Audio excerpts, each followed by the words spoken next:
Good morning and welcome to this online conference. My name is Shaukat Ali Khan and I am the Chief Information Officer here at the University of Central Asia. I hope you all are doing well in these unprecedented times. This conference is a partnership between us at the University of Central Asia, together with the World Bank, Korea Internet Security Agency, KISA, Korea World Bank Partnership Facility, KWPF, and the State Committee for Information Technology and Communications of the Kyrgyz Republic. Thank you to all those involved in making this happen. We are really pleased to have such a strong partnership that can benefit all of us and the people of Central Asia. Without any further delay, it gives me great pleasure to welcome Mr. Naveed Hassan Naqvi, World Bank Country Manager for Kyrgyz Republic, for his welcome remarks. Thank you, Shaukat. Ladies and gentlemen, colleagues, it's my great pleasure on behalf of the World Bank to welcome you here to this virtual workshop to discuss the Korean cyber experience and how to apply it to the Kyrgyz Republic and its context.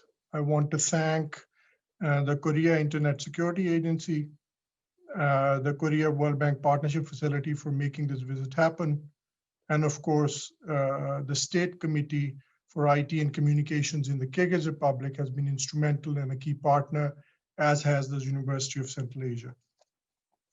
I want to especially thank Mr. Altenbek Ismailov, Mr. Sams Kasim Lakha, and Jung Hee Kim from these partner agencies for being present today and sharing their views with us. I would also like to thank all the distinguished Korean experts who are joining us today to share their experience. Today's workshop is part of a capacity building series under the Digital Resilience Program, which aims to strengthen the Kyrgyz government's capacity to respond effectively to growing cyber threats, and of course, develop a regional leadership in digital resilience, including cybersecurity, business continuity, and personal data protection. Digital transformation has been a high priority of the government of the Kyrgyz Republic. And in 2019, the Cybersecurity Strategy and Action Plan was passed for 2019 to 2023. And this strategy, the adoption of this strategy, was recommended in the Kyrgyz Republic Cybersecurity Capacity Review conducted in 2017 by the World Bank, together with the University of Oxford, Global Cybersecurity Center, and the Korea Internet and Security Agency. And the World Bank has been supporting this effort through a regional program called Digital CASA. The Digital CASA program aims to expand access to more affordable internet, attract private investment, and increase the ability of participating governments to provide digital government services all over Central Asia. Earlier this year, the Digital Resilience Technical Assistance Program was initiated with support from the Korea World Bank Partnership Facility to strengthen the implementation and cyber resilience of Digital CASA. I think given the current context of COVID, there is no single event that has brought to light the importance of digital resilience than this COVID emergency. Within a few short weeks, our world has changed. Global mobility is down by almost a third. And in fact, global mobility is down by much more than that, but it's driven by the fact that about a third of the world's population is under lockdown. We have seen cyber breaches increase by 273%. We've seen malware, COVID-themed malware attacks increase by 600%. But there are also positives that have come out of this, this crisis. And what we've seen is that there's almost a 50% increase in the use of wireless data. There's a 700% increase in the use of video conferencing. The world is very quickly going digital. It's a once in a generation challenge, but it has also speeded up adoption of digital technologies. So clearly there's a pathway out of this current crisis, and building digital resilience is a key ingredient of that pathway. So to conclude, COVID is a wake-up call to accelerate digital transformation. I think it is also important to make sure inequalities within countries and between countries do not grow, because access to the internet and to digital resources is a key determining factor of how well you're able to cope with shocks such as the one we're going through. So the World Bank stands ready to partner with all governments and societies to help achieve digital resilience. With this, I'd like to thank all the participants. We have a very impressive lineup of speakers today, and I look forward to their presentations and learning from them. I want to thank you all for participating. Over to you, Shaukat. Thank you very much, Naveed. Thank you very much for your team, also for organizing this event. Without World Bank's efforts and your engagement, it would have not been possible. Thank you very much. May I now invite Altanbek Ismailov, Chairman, State Committee of Information Technology and Communications, for his opening remarks. Thank you, Shaukat. Уважаемый Навид Хасан Накви. You're on mute. Okay, go ahead, please. Еще раз добрый день, уважаемый Навид Хасан Накви, уважаемый Чон Хи Ким, уважаемые участники конференции. Позвольте поприветствовать вас от имени Государственного комитета информационных технологий и связи Кыргызской Республики и поблагодарить за организацию данного мероприятия. Считаем, что конференция является своевременным мероприятием для изучения новейших подходов для обеспечения цифровой устойчивости. Я очень рад, что в рамках проекта Всемирного банка по цифровой устойчивости у нас складывается уникальное партнерство между банком, Корейским агентством интернет-безопасности, Университетом Центральной Азии и многими другими нашими партнерами, которые будут продвигать данный проект еще дальше. И я думаю, что эта конференция является очень важной частью мероприятий по усилению компетенции государственных органов Кыргызской Республики в части цифровой устойчивости и кибербезопасности. В рамках реализации концепции цифровой трансформации Санарип Кыргызстан правительством Кыргызской Республики начата амбициозная программа цифровой трансформации страны, в рамках которой на стадии реализации проектов по развитию национальной информационно-коммуникационной инфраструктуры, по расширению сфер применения ИКТ в органах государственной власти и местного самоуправления, где одной из первоочередных задач стоят вопросы безопасности в цифровой среде. Также при координации Совета безопасности и Государственным комитетом информационных технологий и связи инициирована стратегия кибербезопасности Кыргызской Республики 2019-2023, а также план мероприятий по реализации стратегии, утвержденной постановлением правительства Кыргызской Республики от 24 июля 2019 года. Данная стратегия должна стать основой для комплексного реагирования на возникшие угрозы и прогнозирования рисков в сфере кибербезопасности путем принятия соответствующих нормативно-правовых актов и направлена на выстраивание системы защиты киберпространства, определение алгоритма действий государственных органов на среднесрочную перспективу, а также создание условий для безопасного внедрения технических средств и программных продуктов. В рамках стратегии кибербезопасности Кыргызской Республики, утвержденной постановлением правительства Кыргызской Республики, в настоящее время реализован ряд мероприятий. Одним из основных принятых нормативно-правовых актов в сфере кибербезопасности стало постановление правительства Кыргызской Республики от 21 ноября 2017 года об утверждении требований к защите информации, содержащейся в базах данных государственных информационных систем.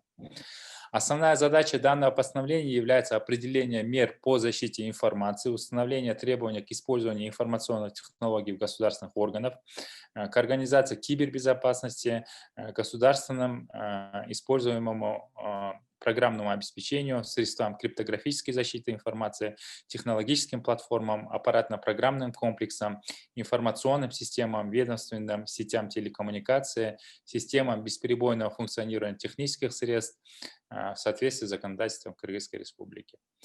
Данный документ стал первым нормативным регулированием, который комплексно определяет подходы и требования к обеспечению кибербезопасности государственных органов.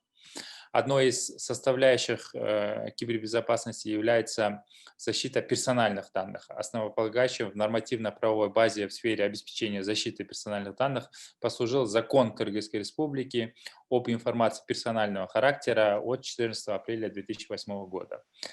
Данный закон регулирует вопросы, связанные с работой с персональными данными в целях обеспечения защиты прав и свобод человека и гражданина, связанных со сбором, обработкой и использованием их персональных данных.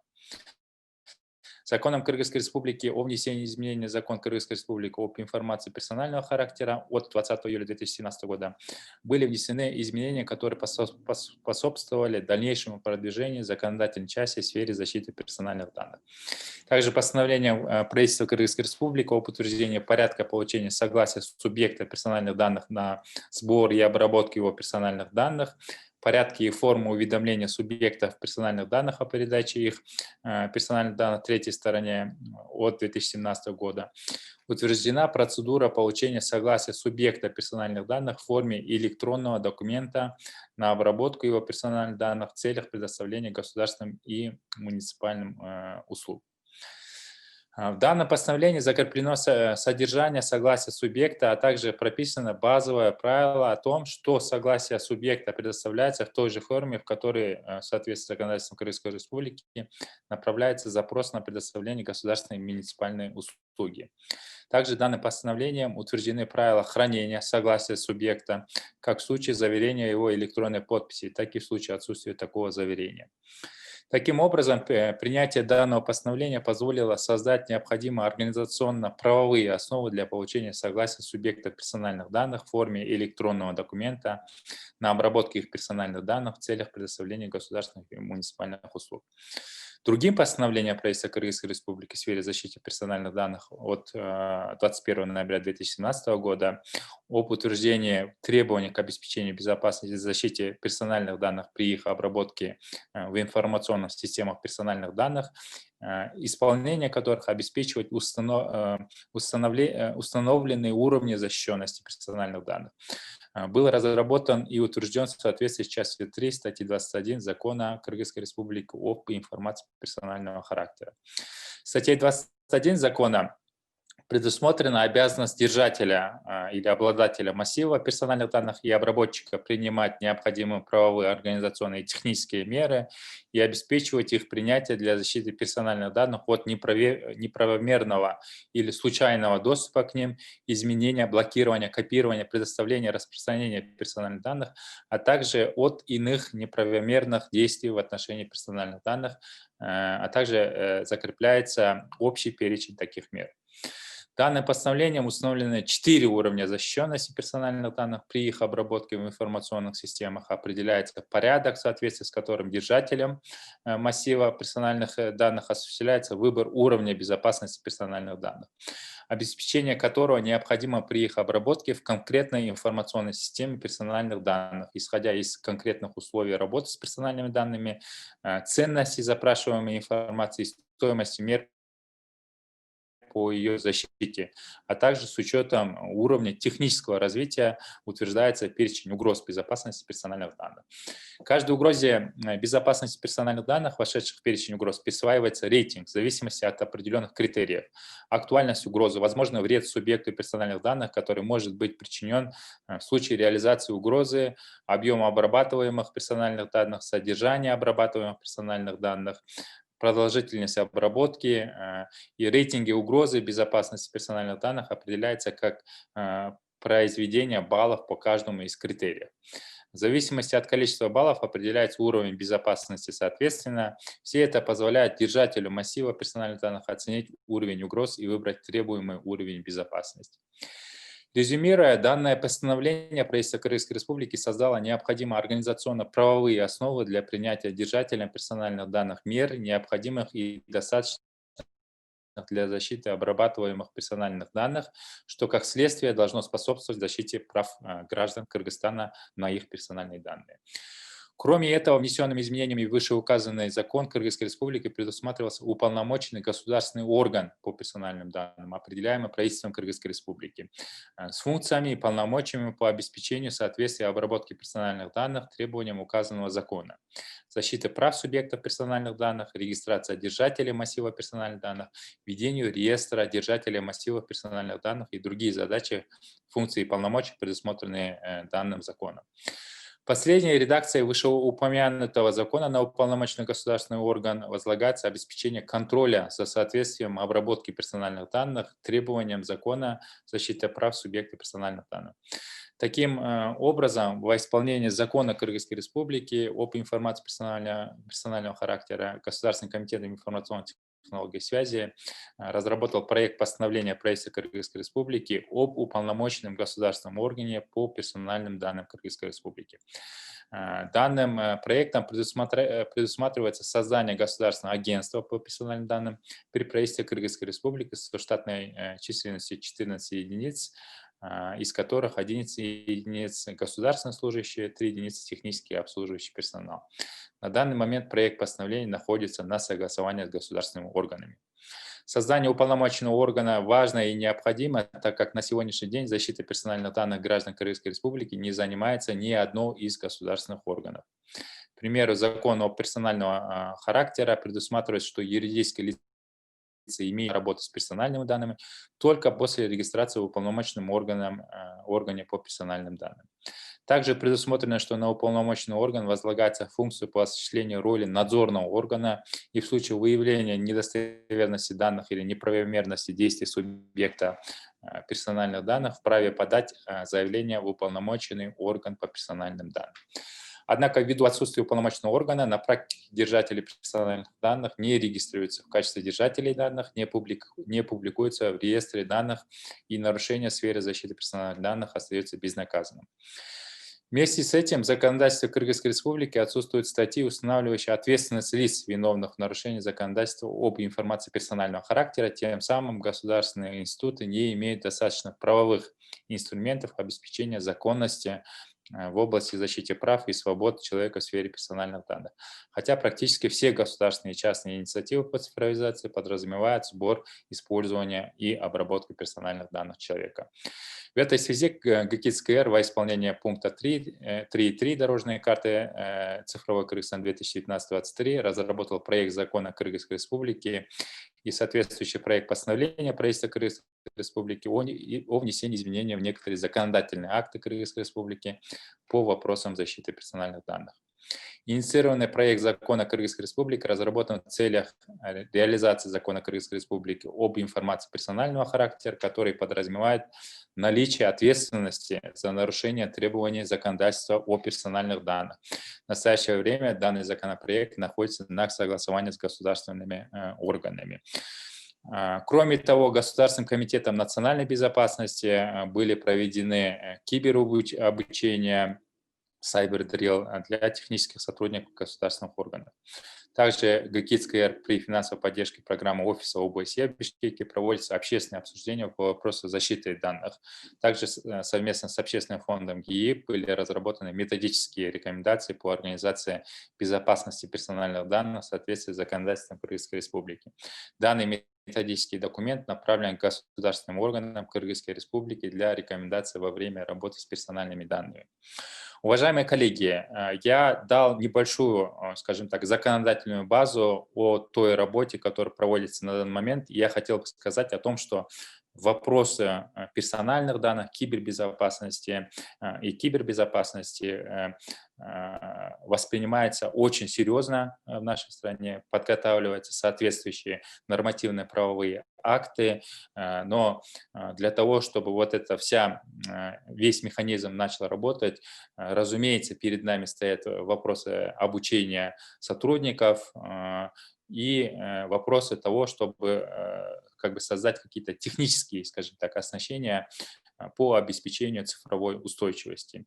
Еще раз хочу поблагодарить организаторов данной конференции и пожелать всем продуктивного дня. Спасибо большое. Thank you very much, Altenbeck, and thank you for State Committee of Information Technology and Communication for all the support and cooperation.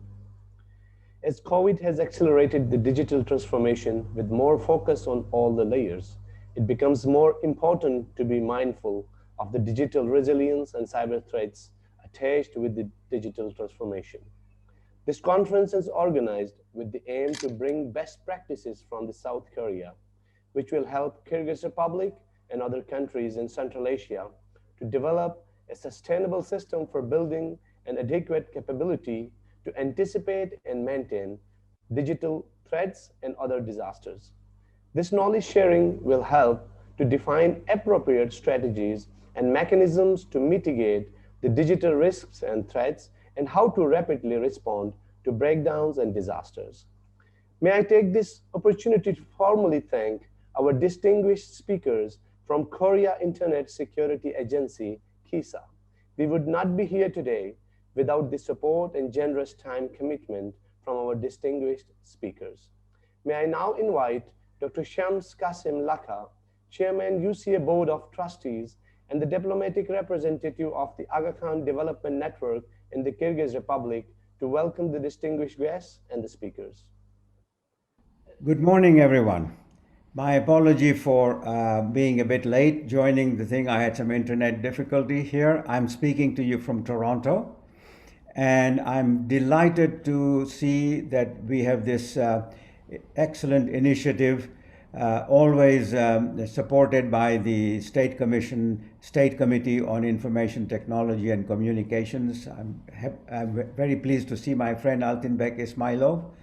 I'm also very pleased to see Mr. Naqvi, Dr. Naqvi, who has recently come to Kyrgyzstan. I'm looking very much forward to meeting you in person. And also, I want to compliment the Korean Internet and Security Agency for everything they are doing to support the effort that we in Kyrgyzstan are trying to achieve, especially in cyber security. Let me quickly spend a couple of minutes telling you about the University of Central Asia. This is a university established by the Republic of Kyrgyzstan, Kazakhstan, and Tajikistan, as well as the AKDN, Aga Khan Development Network. It is a regional university, one of the very few around the world which is a regional university, and it focuses on the education primarily of mountain societies. Mountain societies are usually very deprived of opportunities for education, for health, for economic development, and so we decided that this is a university which could help deprived societies around Central Asia, but also maybe in other parts of the world one day, to get a better opportunity for development. The university has got campuses, residential campuses in Kyrgyzstan and Tajikistan, and we are building one campus in Kazakhstan as well. We have, in addition to that, something like 12 to 13 teaching sites in different parts of Central Asia, including northern Afghanistan, and now we're just opening a new center in Kabul. So our footprint is quite large, although the institution is young.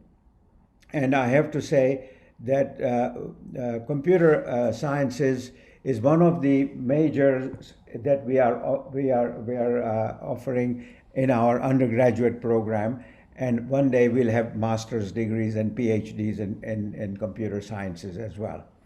The program in computer sciences is offered in Narin, which is located in Kyrgyzstan, and we are interested in developing the capacity in digital resilience and cybersecurity as one specialization. Of course, we've been working with the State Committee on Information Technology and Communication for quite some time now, And we are delighted to have this partnership, and I hope that we can continue our collaboration even in this field.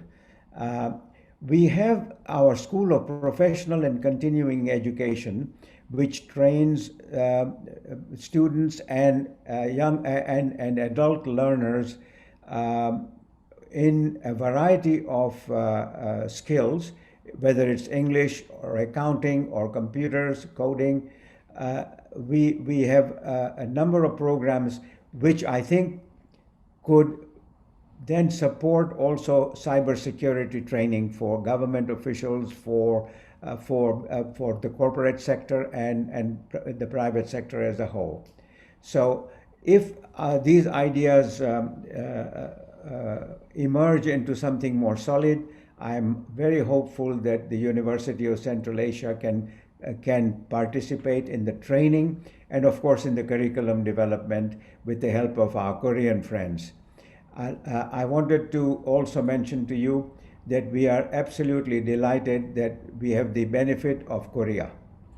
Korea has made huge progress, and maybe it is not as well known in other parts of the world, but in Kyrgyzstan and in Central Asia, we have a very high regard and respect for Korea and what it has achieved. And I would like, on behalf of my university and the Board of Trustees, to say that we are very keen to work with the State Committee, but also with Korea, and see how we can benefit from your very long-standing experience in this field. Thank you so much. I wish the delegates good deliberations, and I'm looking forward to the final outcomes and the next phase of this effort. Thank you. Bye-bye. Thank you very much, Dr. Shams Kasim Lakha. May I invite Ms. Jung Hee Kim, Director of Security Industry Division, Information Security Industry Group, South Korea, for the keynote speech. Okay. Hello, everyone. My name is Jung Hee Kim, and I'm in charge of the Information Security Industry Division at KISA. It's very nice to meet you. Non-face-to-face situation caused by the COVID-19 is leading changes in many parts of our lives in Korea. Remote work and online education have expanded in response to the concern about the virus infection. And especially e-commerce has increased sharply by more than 30% compared to the last year. For providing secure those services, the importance of the security is more emphasizing these days. For this circumstance, it is very meaningful for us to participate in this virtual workshop for sharing our experience and find the best practices together on cybersecurity issues. Okay, I'm very delighted to make a presentation about my organization, KISA. I will introduce the main laws of the KISA and the related activity for global cooperation. Okay. Yeah, this is next. This is my agenda.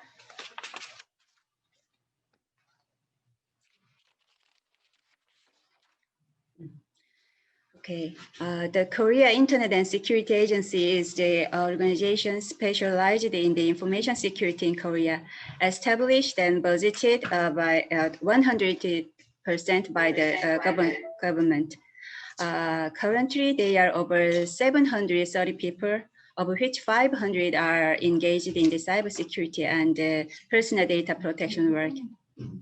Our key activity have 3 pillars for achieving its vision of creating a safe society in digital environment.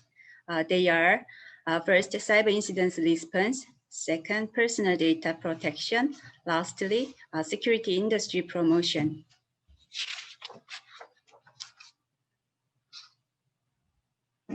Okay, KISA performs its duty based on a number of laws and regulations. Several laws on the cybersecurity and the personal data protection are related to KISA.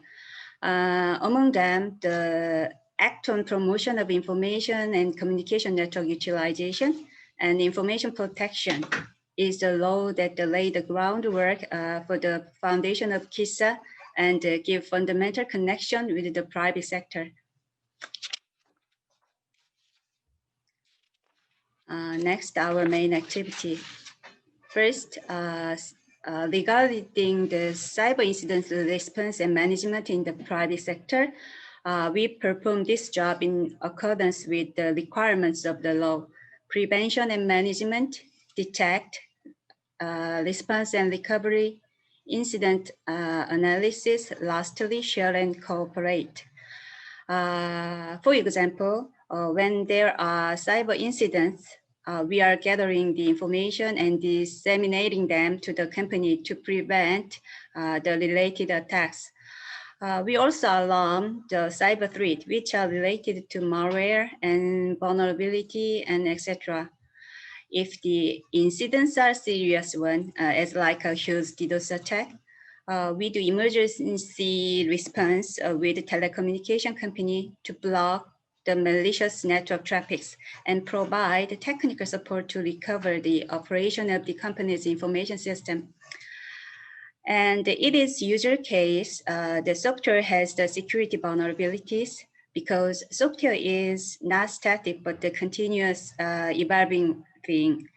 When we catch those vulnerabilities, we request the developer and the service provider to patch and update their software and service for preventing the propagation of the attack.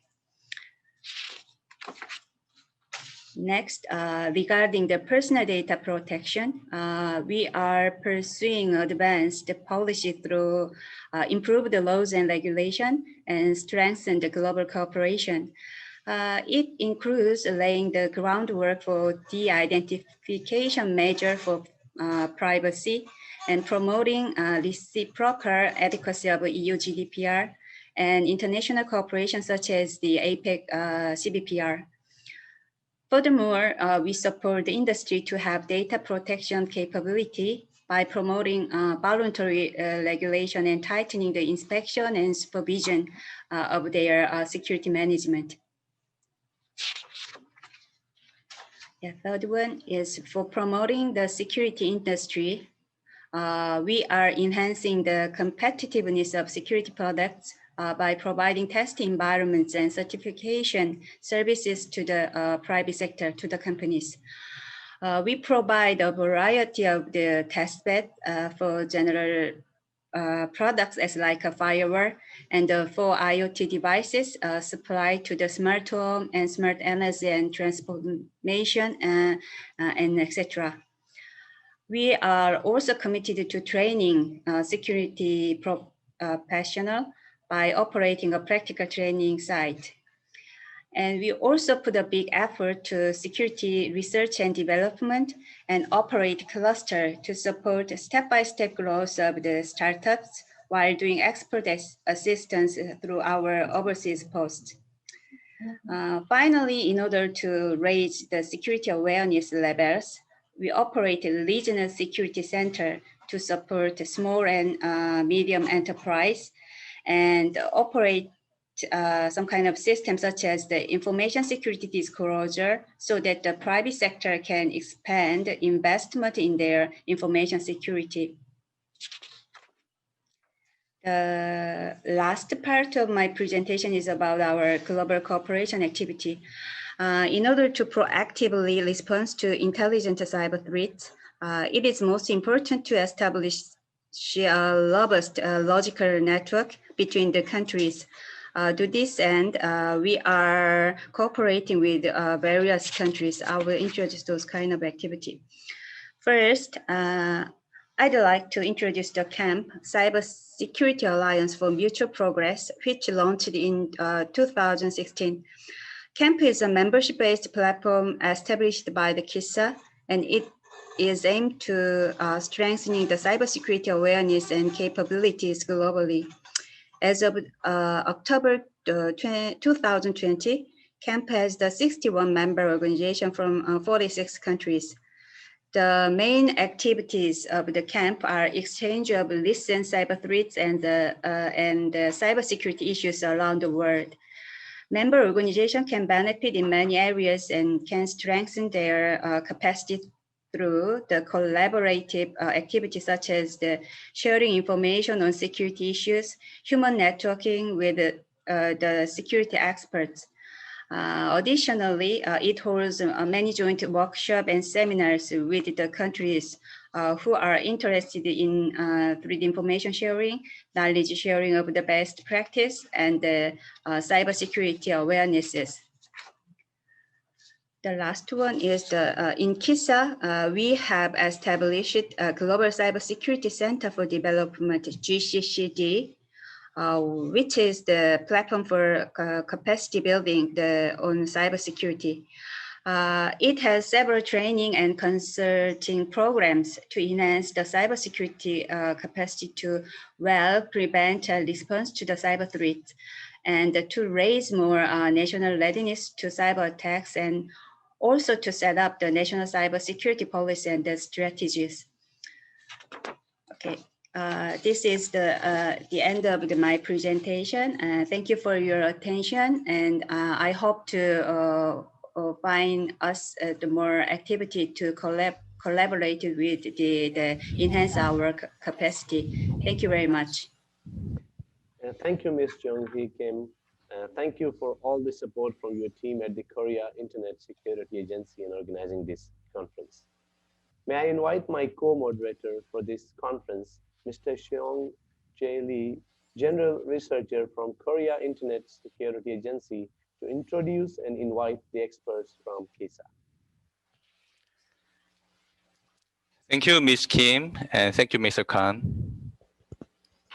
Hi, everyone. My name is Seong Jae Lee, a General Researcher of KISA, Korea Internet and Security Agency. You're on mute, I think. I'm going to take over the microphone from the Mr. Khan, and I will moderate the second half of the virtual workshop for Kyrgyz Republic.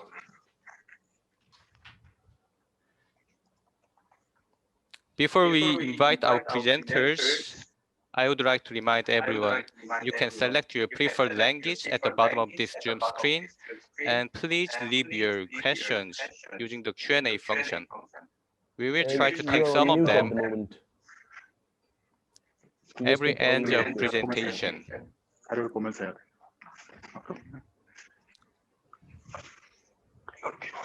All right, let us begin with session 2.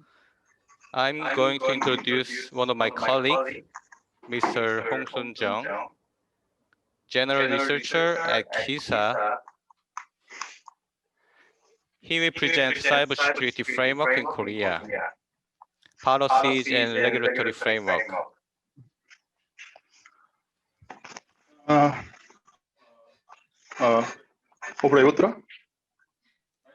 Right, this is good morning in Russian language, right?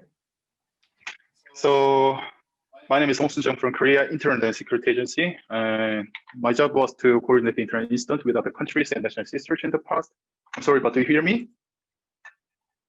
잘 들리세요? Okay. And I used to stay in Costa Rica for around 3 years and 2 months for participating in Costa Rican's CERT program, and also used to stay. Okay. 이걸로 돼요, 이걸로. 내가 지금 하고 있어. It's okay. And stayed more than a year in Central American Bank until last year, and I came back KISA headquarters. I'm in charge of providing some services for supporting small and medium-sized enterprises of Korea. That's what I'm doing now.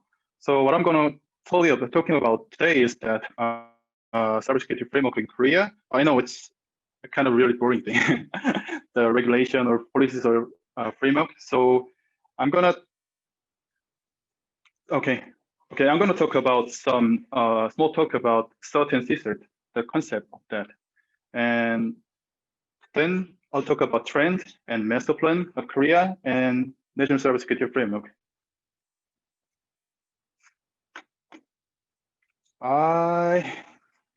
Considering this environment, it seems like I cannot interact with you guys easily. So I'll just talk And I'll receive your questions later in the final part. Okay. So this is a picture that I really like to explain about certain CERT. That's the fireman, right, in the picture. So the fire station, what they're doing, they provide some services to suppress the fire of the house, right? The fire station in internet is a CERT. That's the similar thing, but just to move the environment to the internet. So this is a certain CERT concept. When there is a fire, the people are burning inside of the house, and what they have to do, they have to make a phone call to the fire station, right? And then fire person visit the house to suppress the fire. That's the process of the fire station does. And just exactly move the environment to the internet. So there's a explanation under the pictures. So traditionally, a CERT or CERT is defined as a team or an entity within an agency that provides services and support to particular group or target community in order to prevent, manage, and respond information security incidents. That's the concept of national CERT and CERT. Okay. Okay, the CERT is registered trademark code by Carnegie Mellon University. The CERT terminology developed in 1988 by Carnegie Mellon University, a software engineering institute in the United States.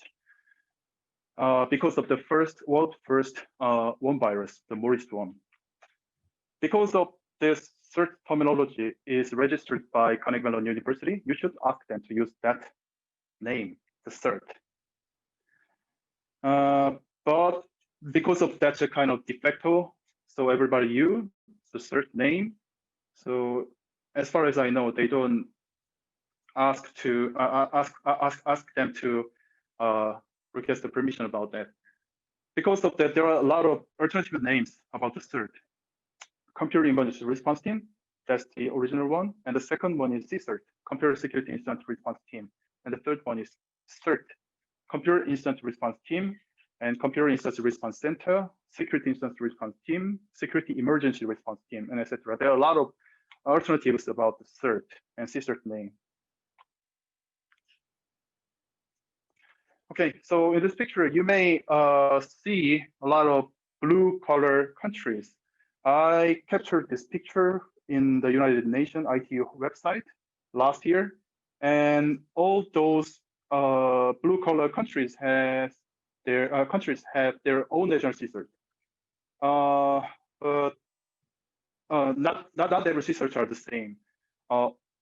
Let me explain about Korean CERT. In case of Korean CERT, there is a Ministry of Science and ICT, and under the KISA, under the Ministry of ICT Ministry of Korea, there is a Korea Internet and Security Agency, KISA. And inside of KISA, there is a Korea KCERTICC as a department of KISA. And in case of Australia, originally they created their national CERT in the Queensland University at the very beginning. They started as a academic CERT, but they transferred, they moved after the Autonomous General Department of Australia, their function naturally moved to the government. So now the CERT to Australia is the national CERT of Australia. Let's move to the United States. They have Department of Homeland Security, right?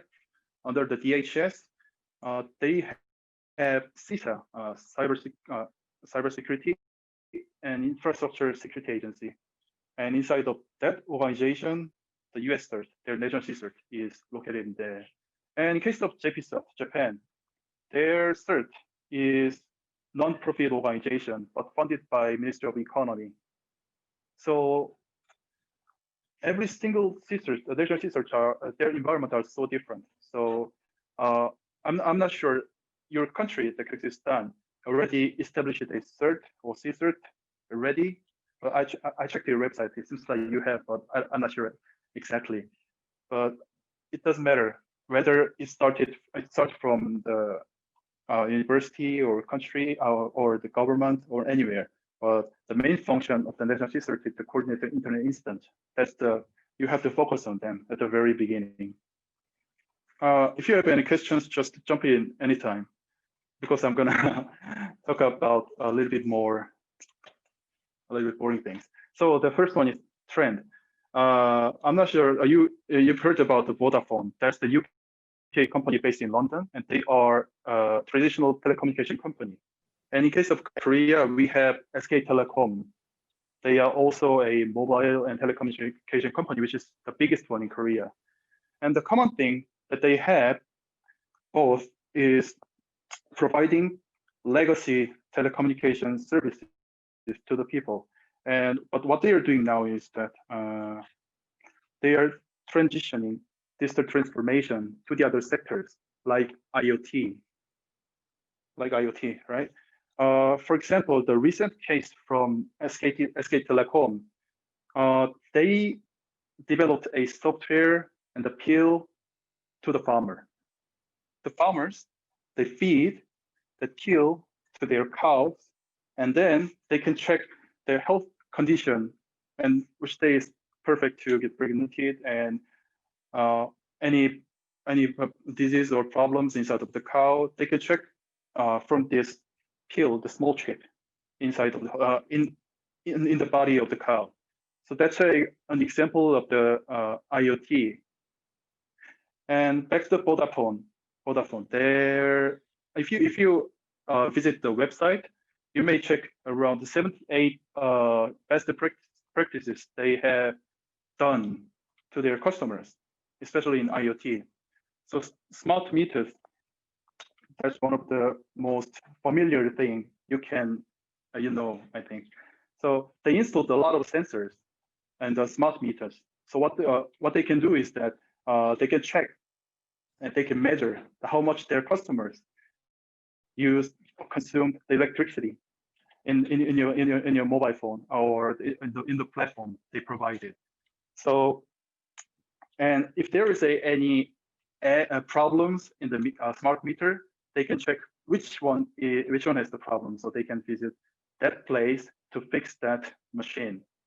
So all these things are the recent trend, not only in the traditional telecommunication sector, but it is now transforming to other sectors. So I just gave you an example about IoT, right? Internet of Things. So that's the trend you have to think about and you have to care about. Okay, so the environments are changing. That's what I wanted to share with you. So cyber threat, it's the same thing. The environment are changing. It's moving now. So let's go to the Korean cybersecurity trend and international trend. Okay, there are 5 parts. The recent cybercrime, the increase of cyber threat. That's the first part that I want to talk about. In case of 2009, we had only 9,000 cases of cyber attacks at the time, and now in 2018 there was a Winter Olympic in Pyeongchang in Korea. And it's 4 times much more than cyber attacks during only that Olympic period. So it's quite massive, right? And from the AV test, they say 350,000 of new malware every day. That's the latest one. Compared to 2009 and 2018, now there are a lot of malwares are in the field, right? They're creating. Okay, and let's talk about extortion of Bitcoin. 안 보이지? 앞으로 보죠. 앞으로. Okay, this is extortion of Bitcoin. So we have a lot of Bitcoin exchange companies in Korea, and the last year and 2 years ago, and there are a lot of hacking instances to those Bitcoin websites. And we've received around 8 cases last year. As far as I know, there are more hacking cases so far, but it is not open yet. So 8 cases during 3 years, $11 million from 2017 to 2019. And let's go to the left down side. Massive extortion of personal information. So extortion of more than 10 million from hotel reservation websites from 2013 to 2020. I didn't write down their exact name on this presentation file, but their name is bookings.com and hotels.com and Expedia. So that's quite latest news that I have received from the article. And the information leakage of 400 billion from Facebook account, it happened in last year. And all these sources are the official newspapers and the articles. Okay, let's go to the right one, industrial espionage. So small and medium-sized enterprise hacking and industrial espionage. So $300 billion in 3 years in 2017. And smishing and phishing, this is quite emerging threats recently. We also have smishing cyber fraud response center inside of KISA, and there are a lot of reports from the people and a lot of cases about those cyber frauds. So from the police agency material, they say $1 billion from 2014 until middle of this year. So those are the recent cyber crimes. What's next?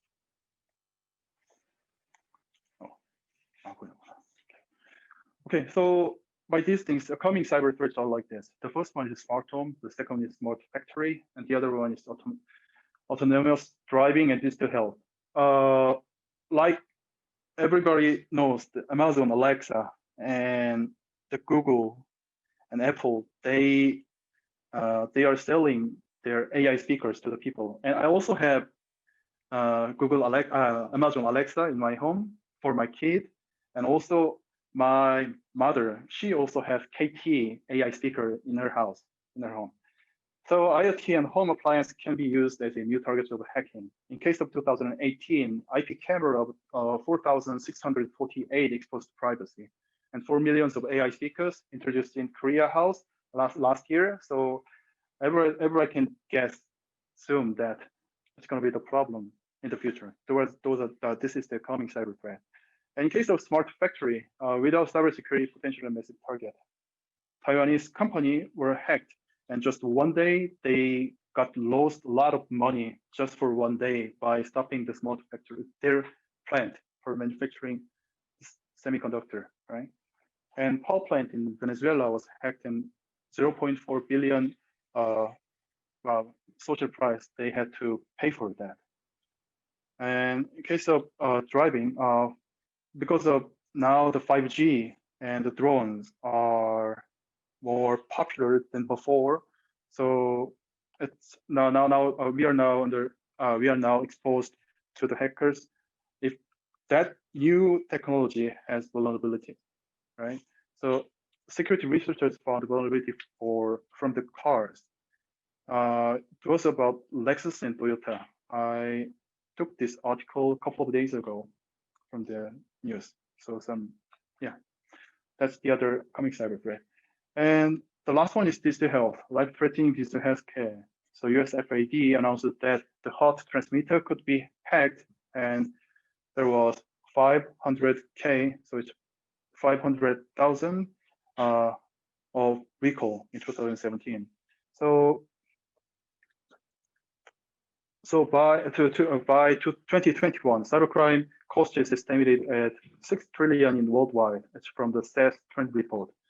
And last year, WEF, World Economic Forum Global Risk Report, they say top 5 global risks in terms of likelihood includes data fraud or theft and cyber attacks.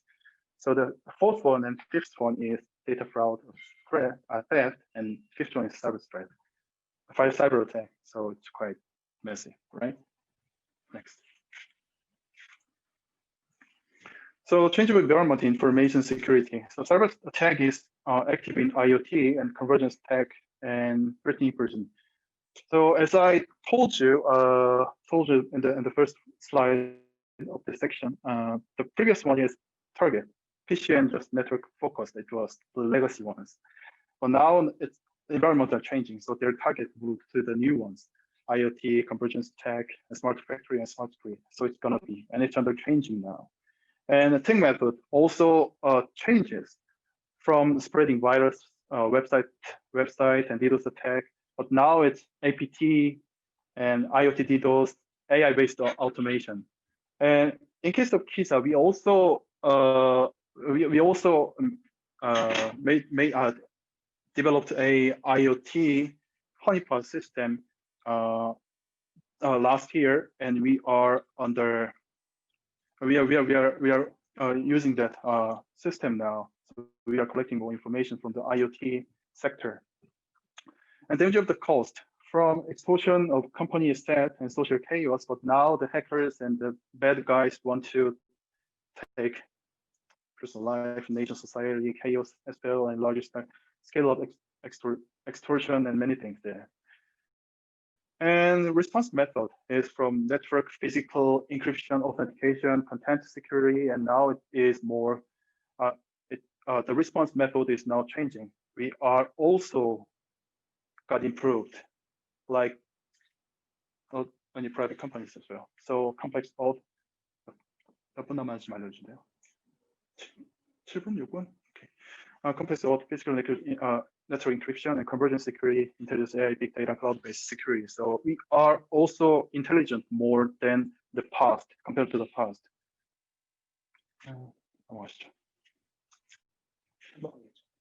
넘어가시죠. Next. Okay, let's talk about the master plan. So we developed a master plan for cybersecurity last year for the country. Next. So that's the vision and strategy. So our vision is safe and trusted cyber environment. Goal is cyber safety and promoting cyber industry. And strategy is expanding cyber safety. And the second one is fostering a stronger cyber security industry. And the third one is strengthening the security foundation. By this, we expect rapid response on ICT cyber instant and expand the market up to 50%. Every single year, our cybersecurity industry of Korea is expanding, and we expect it's going to be up to 50% in 2021 compared to from the 2019. And job position increase because of the industry is expanding. We need more cybersecurity experts. So naturally, the job positions are making from the market. So 13,000 in 2022 and leading technology by 2022. That's our vision and the strategy. Oh, please. No. Okay. Building a total safe cyberspace environment. As I told you, expand cyber safety, strengthening IoT, expand to ICT and IoT, and support on vulnerability.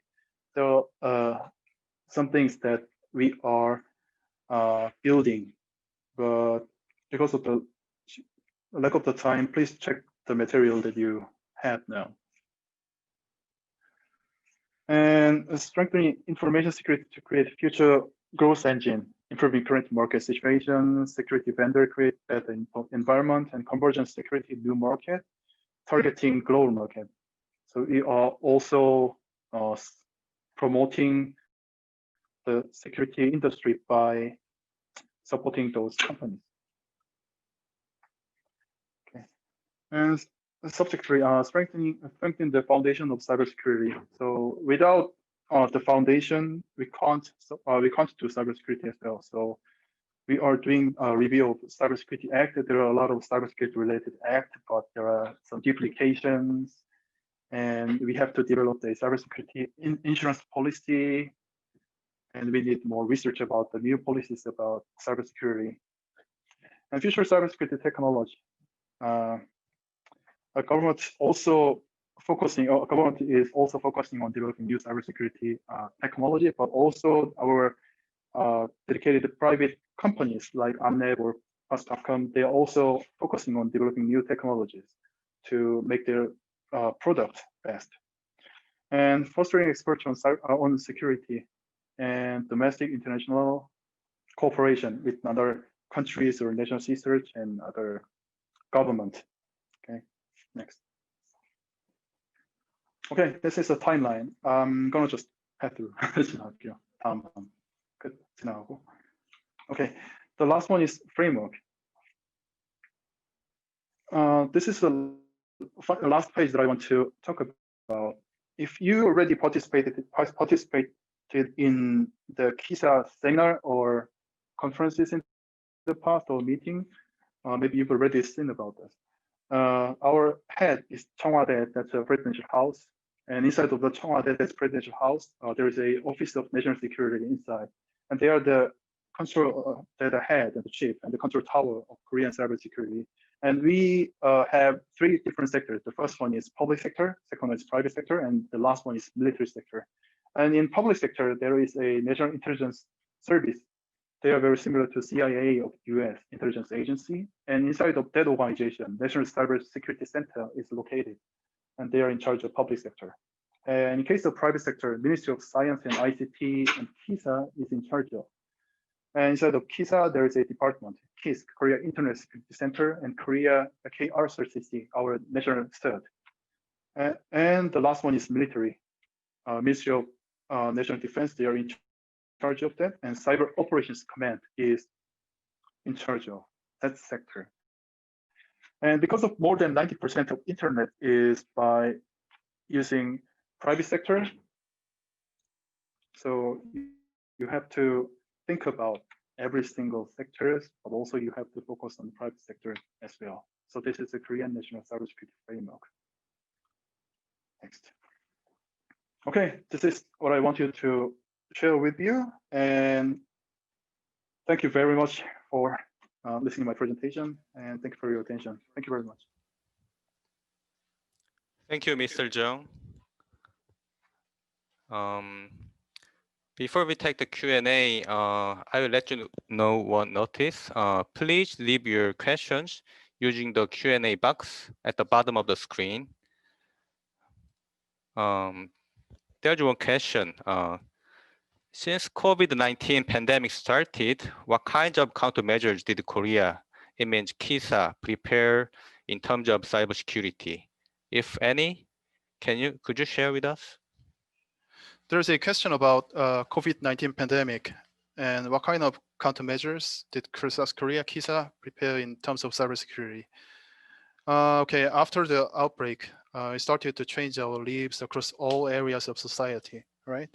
So from the policy side, we developed cybersecurity guidelines for remote working. And after the spread of COVID-19, companies and institutions have adopted teleworking policies. And we KISA also used to work at home twice a month, you know, which our policies allowed us to stay around 2 or 3 days per week. But you know, I had to go to the office frequently to do work. And there had been cases of people taking advantage of the COVID-19 outbreak to crack passwords and send missing messages, to hack smartphones and PCs. And also hacking emails have been sent out from both inside and outside of Korea. And also there were more than a dozen cases reported of the ransomware attacks aimed at the companies. And so what we had done is we published cybersecurity guidelines to the people, like ensure your computer is up to date and update your antiviruses and set a password for your home router and update its software. And there are total 12 topics we published it to the people. And in case of technical side, KISA and KCERTICC, we've been intensively monitored major websites. Those major websites include government website and major private websites, the big one like Google of Korea, and the bank and the broadcasting companies. And they received many massive attacks in the past at the time. And in addition, mask manufacturing companies, biochemical companies, which are related to COVID-19, we also provided free web security vulnerability check and provided web security tools to the online education and meeting companies as well. And we provided DDoS shelter services to those companies as well. Regarding DDoS shelter service and other technical our technical services. I think the next presenter, Mr. Jung Min Sung, is going to talk about this soon. Thank you, Mr. Jung. Next, I would like to introduce our presenter, Mr. Min-sung Jung, a Deputy General Researcher of AI Big Data Security Team at KISA. In this session, he is going to share about KCERTICC Coordination Center. Hi, everyone. My name is Min-sung Jung, and you can call me as a Chris. And I'm an AI security researcher at KCERTICC, as known as a KISC, which I will introduce at the later slide. I have been working for 7 years at KISA and have been in charge of various tasks at KISA, such as malware analysis, intrusion, accident analysis, and AI system development. Next, please. In this session, I'm going to cover what KCERTICC is and what KCERTICC does. Next, please. Mr. Jung, sorry to interrupt. Could you turn on the video? Oh, okay. Just a minute. All right, we're gonna see your face. Okay. The Korea Internet and Security Agency, KISA, is the Ministry of Science and ICT's sub-organization dealing with the allocation and maintenance of South Korea's IPv4 and IPv6 addresses spaces, and autonomous system numbers, and the KR country code top-level domain, and also responsible for cybersecurity of the internet within South Korea. And also we run the Korea Computer Emergency Response Team Coordination Center, as known as KCERTICC, for the private sector of the country. Other roles include, but are not limited to, promotion of safe internet uses and the internet culture, and detecting and analyzing malware on the web, and privacy protection, operating root CA, education on internet and cybersecurity, and various other cybersecurity issues. And the organization was created in the July 2009 as 3 different agencies were merged into the organization. The Korea Information Security Agency, KISA, and the National Internet Development Agency, called as NIDA, NIDA, and the KICA. KCERTICC, which is an internal division of KISA, is a CCERT with a national responsibility and a focal point of contact for the Korea on the international cybersecurity incident handling. It cooperates and interacts locally with the National Cybersecurity Center in National Intelligence Service of Korea, and relevant stakeholders, including local internet service provider and cybersecurity vendors, and so on. It also interacts with the other national CCERT and global cybersecurity vendors.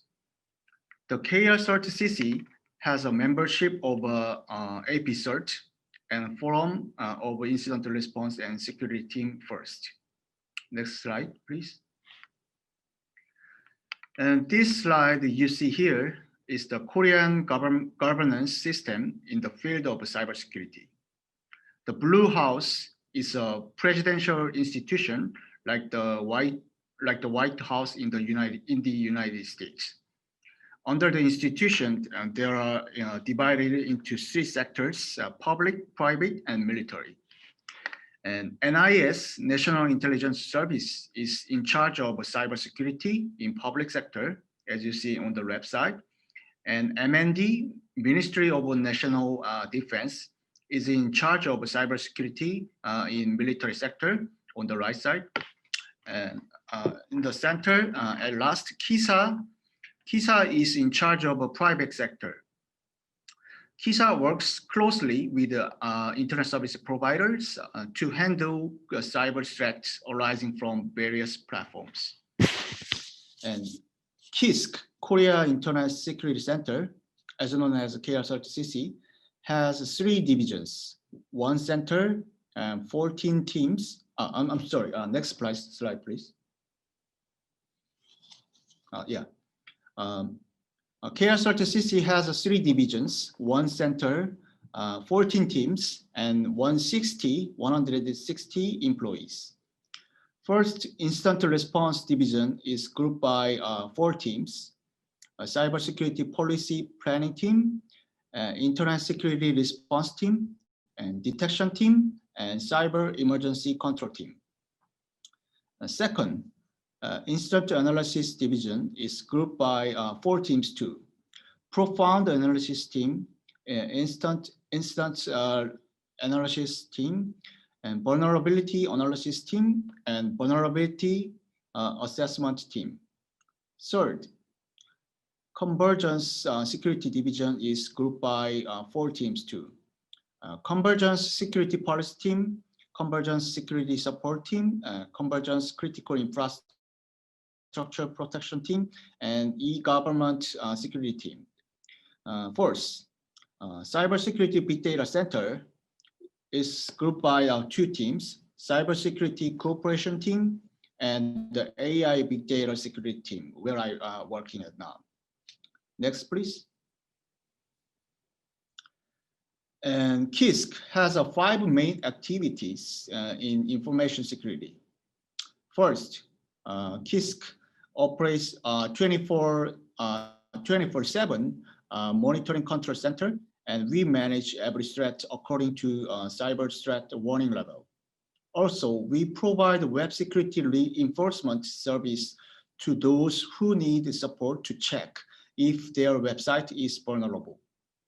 Second, at detection measure stage, depends on what type of incident it is, we respond to it accordingly. As soon as we detect any malwares from cyber incident, our analysts work on it.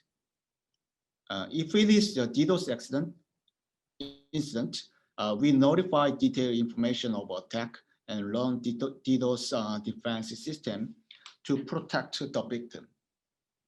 If any vulnerability involves in the incident, we analyze it and inform the private sector. Third, after we finish analysis on the threat, we share the information with the member of CTAS, a cyber threat analysis and sharing system that we have open since 2014. First, KISC is providing public services for 3 types of cybersecurity: cyber curing system, and DDoS sheltering system, and cyber frauds. I will cover these in the later slide. And fifth, KISC closely cooperates with global organizations such as Foreign National Search and Cyber Threat Intelligence Network and CAMP. Next, please.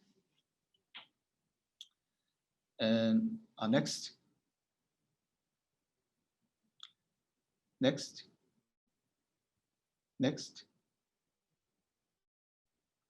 And this picture shows our Security Operations Center, which operates 24/7 for early detection and response to emergency situations. Our SOC is a window for joint response sectors. In case of a fire accident, we dial 119 in South Korea, just like a 911 emergency call in the United States. Similarly, we have a dial number of 118 for the internet issues such as personal information leakage, illegal spam, or reports about the potential hackings. This call center operates 24/7, and there are professional consultants to help you right away. In addition, Cyber One-Stop Center was established to help our consulting issues that requires investigative agencies. A police officer is working together with our 118 call center. Next, please. At our control room, the controller monitor network abnormalities 24/7. In more detail, they monitor live network traffic data, domestic major web servers, and status of a DNS server. In addition, they check the security blog post periodically. They also operate a hotline of relative organization to handle the content of the incident report. And yes. And this is a cyber threat warning level. In Korea, cybersecurity is defined as one of the crisis situations that must be managed by the government. We normally stay with the normal level at the bottom, but in order to systematically respond to various cyber attacks, cyber threat warnings is issued with a moderate, substantial, and severe, critical level, according to the crisis situation, considering ripple impact and damage scale. As the warning level goes up, the number of monitoring agents for SOC is added, and KCERTICC is converted into an emergency response. Prepare this schedule. Now, next. Now I'm going to introduce the services for especially SMBs, small medium-sized businesses. KCERTICC gives 3 web security reinforcement services for small and medium-sized businesses. First, we have provided web vulnerabilities inspection service of a company's website with the detection rules based on OWASP Top 10 since 2009. We performed over 3,000 of website annual and and to detect new vulnerabilities, we update the rules every year. Based on the result of a survey about some companies that received the web vulnerability inspection services, everyone was satisfied with this service, and most of the companies fixed the vulnerabilities through the report. Some companies said, it is so wonderful that we are going to use it once a month. And second, KCERTICC provides a web shell detection program. Why we detect especially web shell? Web shell is uploaded in the servers and abused in many instances for getting data, spreading malwares, and so on. Because web shell frequently has used in most of the instances for preventing small companies, KCERTICC has supported a program to find this hacking tool since 2009. We recently actively strive to detect web shell by providing whistle to web hosting companies that are widely used by SMB. We have had some loyal companies since launching the whistle. We have been improving this software and trying to enforce web security with the loyal companies. We have extended a rule type to find more web shell and change its structure to manage well a lot of agents. Third, we provide a web application firewall for detecting a web attack. Users can block basic web attacks such as cross-site script, SQL injection by editing the rule. KCERTICC has improved CASA for enhancing web security since this year. The amazing thing is everything that I'm announcing you at this session is free. Next. Recently, hackers tend to hide the malicious code in website just visiting these websites. Users' PC can be infected without any notice. To prevent this damage, KCERTICC developed a web-based malicious code detection system called MC Finder, malicious code finder. And KCERTICC monitors about 4 million Korean websites through the MCF four times a day to detect whether the malicious code is hidden or not. Most website administrators do not realize that there are hidden malicious code in their system when cyber incident occurs. So when we detect the infected website, we ask administrator to delete it or reconfigure by phone, email, and provide technical support and web vulnerability check service if necessary. Next. As you already know, DDoS attack requires a prompt measure because it doesn't bound to only one ISP. There are many ISP, internet service provider in Korea, and KCERTICC has installed and is now operating a DDoS defense system that detects and responds to DDoS attack early at internet exchange node among ISPs, and also monitors any signs of imminent attack. We send DDoS attacking IP and detect information to ISP for taking actions.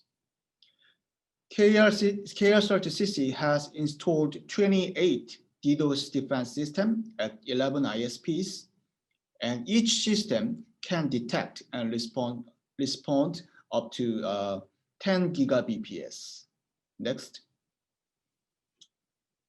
Cyber threat response begins with finding of vulnerabilities. Well-known vulnerability can be prevented through updated patch released by vendors. However, unknown vulnerability such as zero-day is unstoppable until the vendors release appropriate patches. Therefore, a lot of companies like Google, Microsoft are running a bug bounty program to secure their products and system. In Korea, KCERTICC also has operated a bug bounty program since the fourth quarter of 2012 in order to detect and analyze a new vulnerability that threatened the domestic security in the earlier stage and prevent infringement. For reputation of Korean companies, they are passive about a bug bounty program for their own.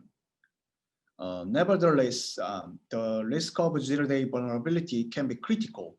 So KCERTICC is gradually inducing participation of companies to operate a bug bounty program in Korea. There is an effect to operate bug bounty program in Korea. One of the companies that cooperate the bug bounty program said that our reputation had got better by operating the bug bounty program, and customer perceptions of the need for security update had begun to change. For reference, the total amount of reward was about 870,000 USD, and total number of reward was 1,100 until 2017. Next.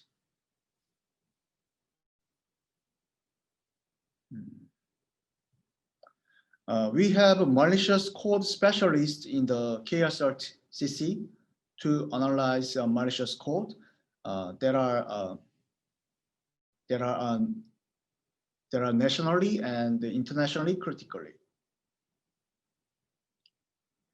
Especially, we provide technical support on evidence gathering remote on the victim side on the private sector.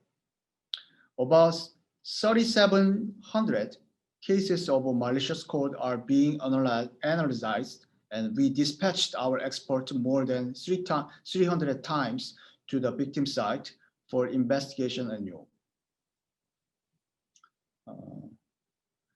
I'm sorry, sorry for interrupting. This slide is number 13 or 14?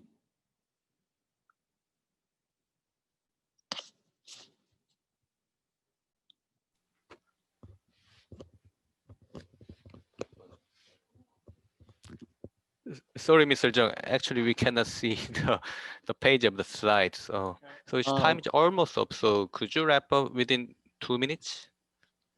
2 minutes? Okay. Yeah. Okay.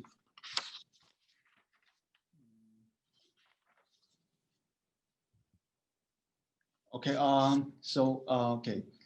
This is okay. This picture shows the how we cooperate with a domestic partner. We use the information via CTAS, the cyber threat analysis sharing system. We encourage the domestic partner to join our system, and we share more than 219 members from the private and public sector are joined together to cyber threat information. Okay. So could you go to the last page of my slide?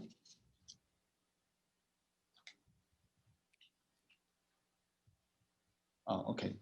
Yeah, that one. Okay. And so today, internet is connected all over the world. It means it has a possibility that hacking comes from anywhere, not only domestic issue. So we cannot solve a cybersecurity program by a single nation for solving this issue, and we need to cooperate each other. And so we work together with the international organization, global companies, WorldCert, such as First and APCERT, Microsoft, and so on. So KISA has been playing an important role, not only in Korea, but also in the Asia Pacific region. And now we try to expand our partnership based on the networking platforms. So as you can see, we work in the various fields around the world, and we believe global cooperation will be even more important than before in the field of cybersecurity. And I think due to the lack of the time that I was given, I cannot. I wanted to go over more slides, but since time is over, so I have to wrap up my presentation. Thank you for listening, and yeah, if anybody has a question, I can answer promptly. Thank you, Mr. Jung. There's one question we get.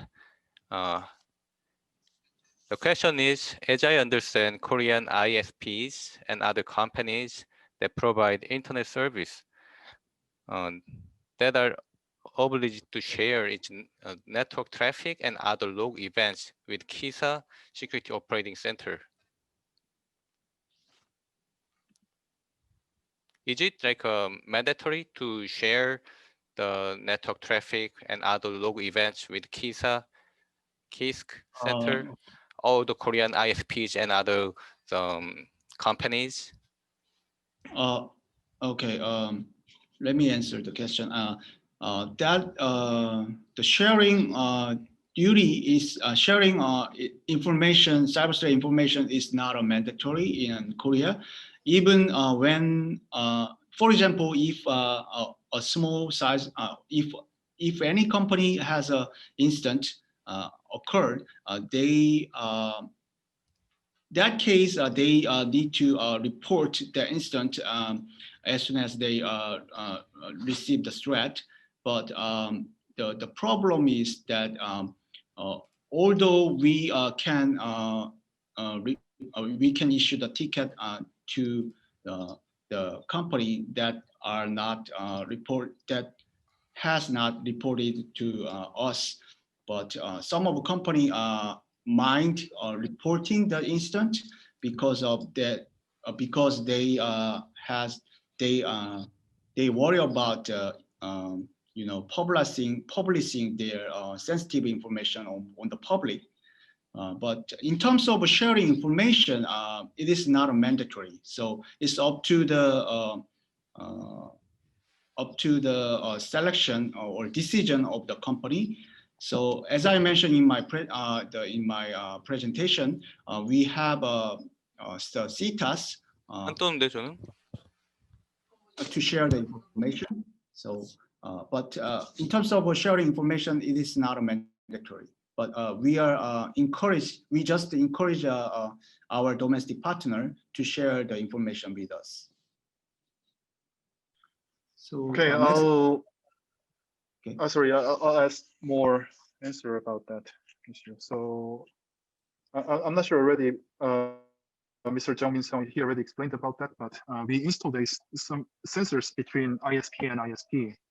So we call it Internet Exchange Node. So what we are doing is that from those sensors between ISP and ISP, we collect the only amount of the traffic, not about the content, so that we can check whether there is a abnormal activities in our network or not. We can only just check that. So that's what we can see. And in case of the company, when they got hacked, they had to report to KISA or ICT Ministry based on the law. But providing the details or information, it is not mandatory, as Mr. Jung said. And about this, I hope this answer is okay to Mr. Evgenil Soy. And the other participants asked about how SMEs could apply for WebJack from KISA. And about that, we have a online application website.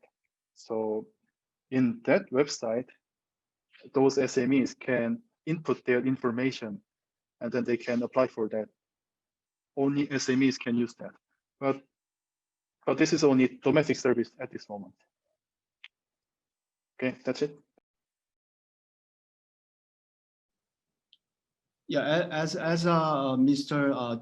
Jung Hong-sun answered to the anonymous question. So we provide the tool, the software for the SME, and it's like the type of agent installed on their server. So SME can use the solution, our solution, to check whether their web server or any server to have a malicious code or web vulnerability. It's called CASA, as I mentioned in my presentation slide. So is there any other question?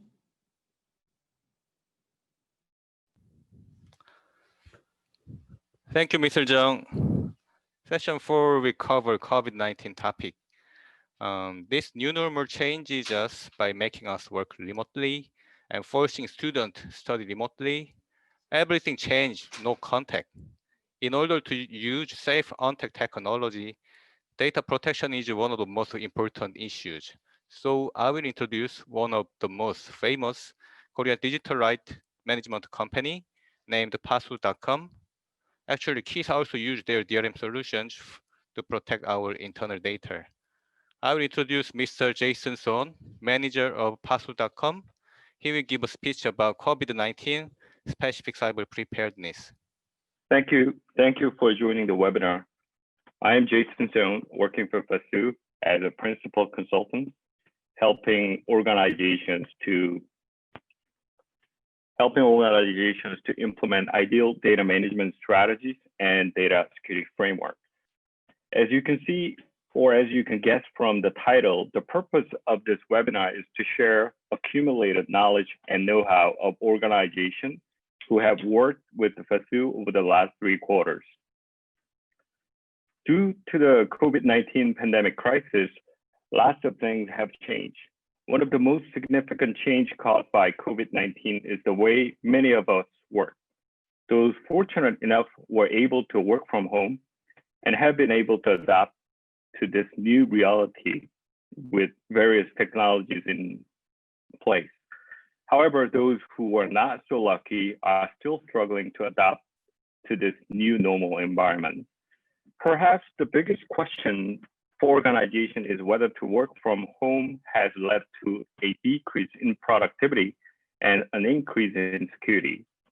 It is certainly a tough question to answer, but we could all agree that this type of pandemic situation will happen again. And we need to redesign and empower our business process as well as the security architecture to overcome these issues. With that said, let us move on to the presentation. Okay, let us begin with what we missed the most. As briefly mentioned in the previous slide, the COVID-19 has enforced us to change the way we work and even led to lockdown situation occasionally. Over the pandemic period, we were limited to have in-person meetings and unable to attend conferences. Did you ever feel frustrated? Most of you would probably say no at the beginning, not knowing the pandemic would last this long. But I would say after 9 months, most people are extremely tired and miss the working environment and lifestyle that we are used to. How about a system access? When we are working from offices using the company network, it was much easier to access documents on company PC and database or enterprise applications running on the company servers. But due to the pandemic, we had to change ourselves. So what did we try? Just like what we are doing now, we have implemented and extended the usage of video or audio conferencing tools to accommodate digital contact requirements. And there have been tremendous increase in using solutions like virtual private network, remote access, cloud, and virtual desktop infrastructures to improve document or system access. Well, using conferencing tools and remote system access is not new to the organization, but they were adopted as out of norm scenario, and current business process and security architecture were not designed to satisfy pandemic-like situations. One of a good example would be data security. We are doing a relatively good job in terms of securing or containing intellectual property or personally identifiable data when they reside inside protected confines of repository or company devices. But due to the pandemic crisis, boundaries of company network or perimeter has blurred, and it has become almost impossible to protect or manage sensitive data using conventional security solutions. This slide shows a summary of the findings from the IT and security consulting engagement we have conducted during the pandemic time span. Many of our customers believe COVID-19 pandemic-like situation is no longer out of the norm, and they want to build resiliency and at the same time assuring productivity and security. So we have learned that redesigning business process is critical to their business operation. Some of us have already initiated digitalization projects that we are bringing in more business application systems and trying to improve knowledge sharing and communications using the next generation collaboration platform. There have been also efforts to virtualize computing resources to make IT resources available at any time and anywhere. Yet, there are still many challenges, and information security is one of the most challenging tests for many organizations that many of us are seeking to redesign security architecture. Okay, let us review the business process. As you can see from the graph, there are fairly simple and repeatable business processes, and they are handled by application systems, and few of them are automated. Also, there are somewhat complex business processes, and we are using communication tools like email, messengers, or audio, or video conferencing, and leveraging documents. And in between repeatable and complex processes, we are using content collaboration platforms like knowledge management or enterprise content management solutions that we could manage information more efficiently.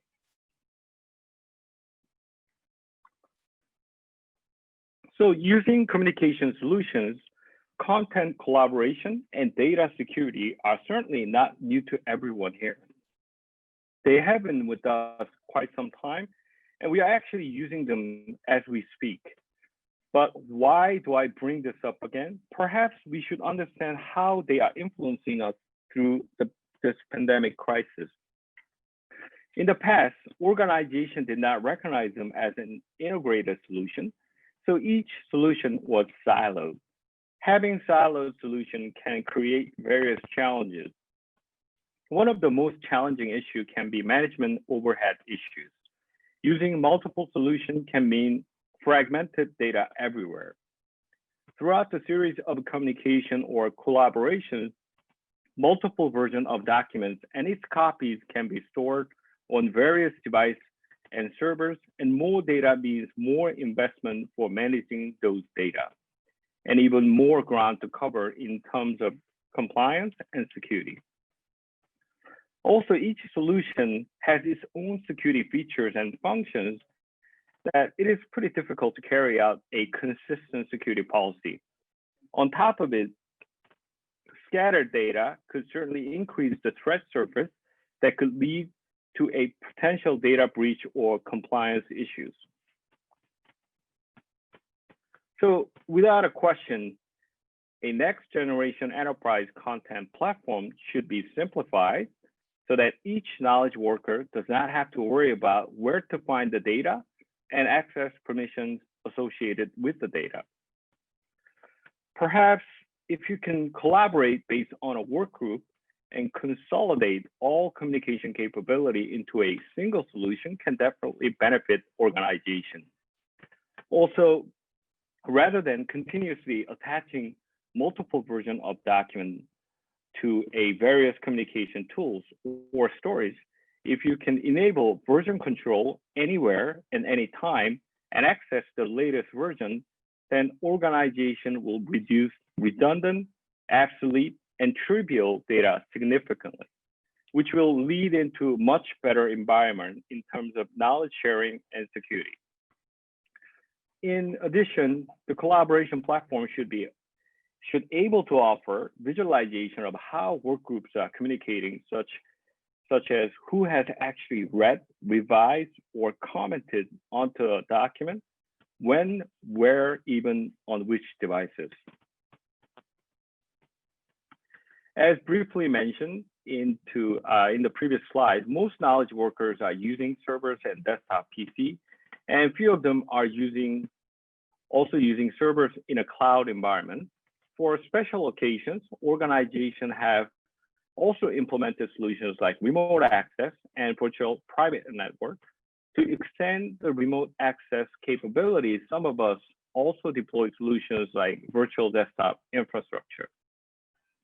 But such solutions are not adequate or versatile enough to encounter pandemic-like situation where every single user may have to use such solutions.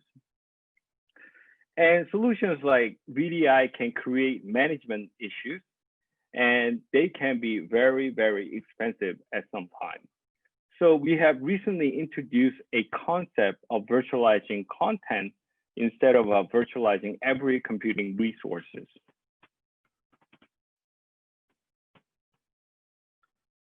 Let us look at why a virtual content infrastructure is must-have solution from a slightly different angle.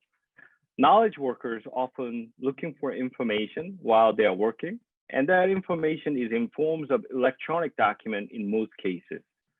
Those documents are stored and saved in various locations like PC, email, file servers, or even ECM, and moving around storages and trying to locate that information can be very time-consuming process.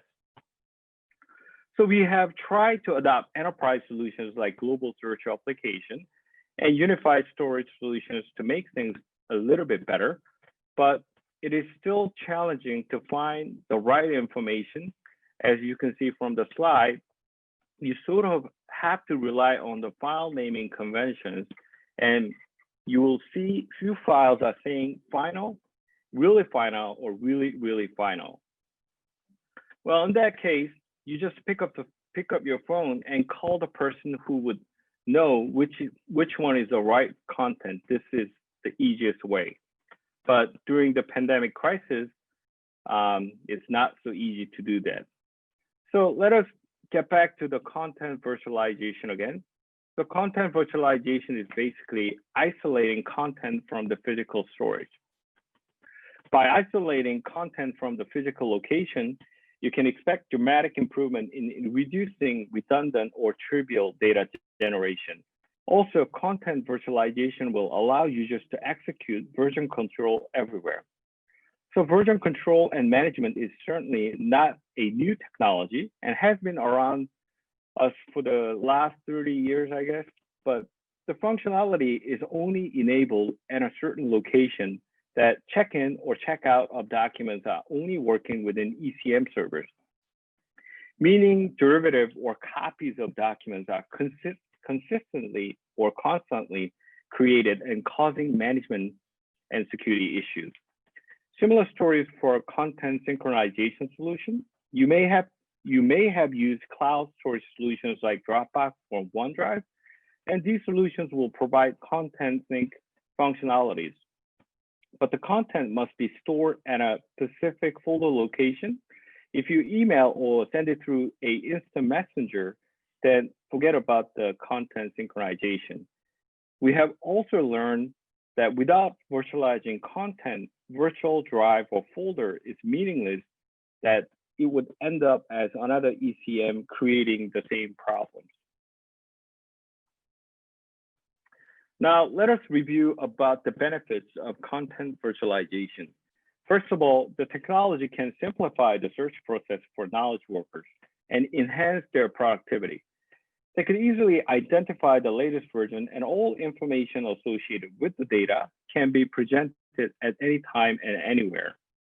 The content virtualization will also help reduce redundant files. When you are communicating through email or messenger or other collaboration tools, you do not have to attach or share different versions since they are virtualized, meaning less files, less copies, less storage issue, and less management issues. Using the content virtualization, the cost of storage can be reduced by dramatically reducing copies and versions of files. Well, the storage itself is not so expensive these days, but more data means more cost for managing those data in terms of governance and security. So content virtualization technology can improve the productivity of knowledge workers, reduce unnecessary data, provide an efficient working environment by maximizing the availability of information. All of this and more features of virtual content infrastructure is ideal for remote working environment.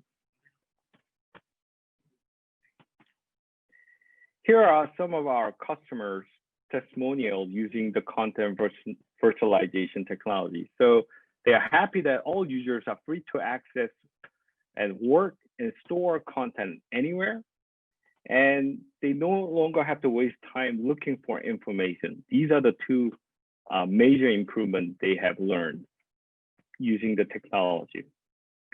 Up to this point, if you are a CISO, security personnel, or enterprise architect, the question would be, how do I redesign the security architecture? I could hear myself, but I could go on. If you look closely, organizations use the system on the cloud and the PC at home that they do not own. But the organizations still own the data on the cloud or at home. So the focus of enterprise security should be shifted from the network or systems to data itself. since the organizations are responsible for those data and have not much control over the network or system outside of their organization. So to prepare for a pandemic-like situation, you should consider to launch these data security initiatives. First, identify and locate sensitive data and encrypt them. Number two, share and circulate sensitive data as encrypted and add screen watermark on the display or print watermark on printout, which includes sensitive information. Number three, enable the in-use control of highly sensitive data, meaning not just the simple encryption, but control access privileges like view, edit, print, or capture capability. Number four, collect usage log of sensitive data and identify who is using such information, when and where. The last, analyze the usage of sensitive data periodically and define anomaly patterns. All these meaningful initiatives will help organizations to build resiliency and not only survive, but thrive through pandemic-like scenarios. So consider implementing a next generation collaboration platform and virtual content infrastructure, and review data-centric security initiatives. This is a diagram from Gartner saying that organizations should integrate and automate customers' ecosystem, things, IoT, and IT systems using intelligence. So prepare for the next. Redesign your security architecture that are suitable for your digital transformation and implement forward-looking security strategies. My last word for the presentation is accelerate digital transformation and read through COVID-19. Thank you for joining the webinar. All right, thanks, Mr. Son. Now we have the last session left. Before we start the last session, there is one notice. The speaker changed to Mr. Hyunho Shin, researcher from Anep Security Emergency Response Center. Mr. Shin is from Anep, Korean Information Security Company, which has over 25 years of history. Anep developed one of the most powerful antivirus solutions globally. Mr. Shin will give a speech about cyber incident trend in Korea and global cyber threats analysis. Please give your full attention to Mr. Shin. Okay. Hello, my name is Hyunho Shin. I'm a researcher in Unlab Incorporated. And I want to tell you about malwares used in cyber threats in 2020.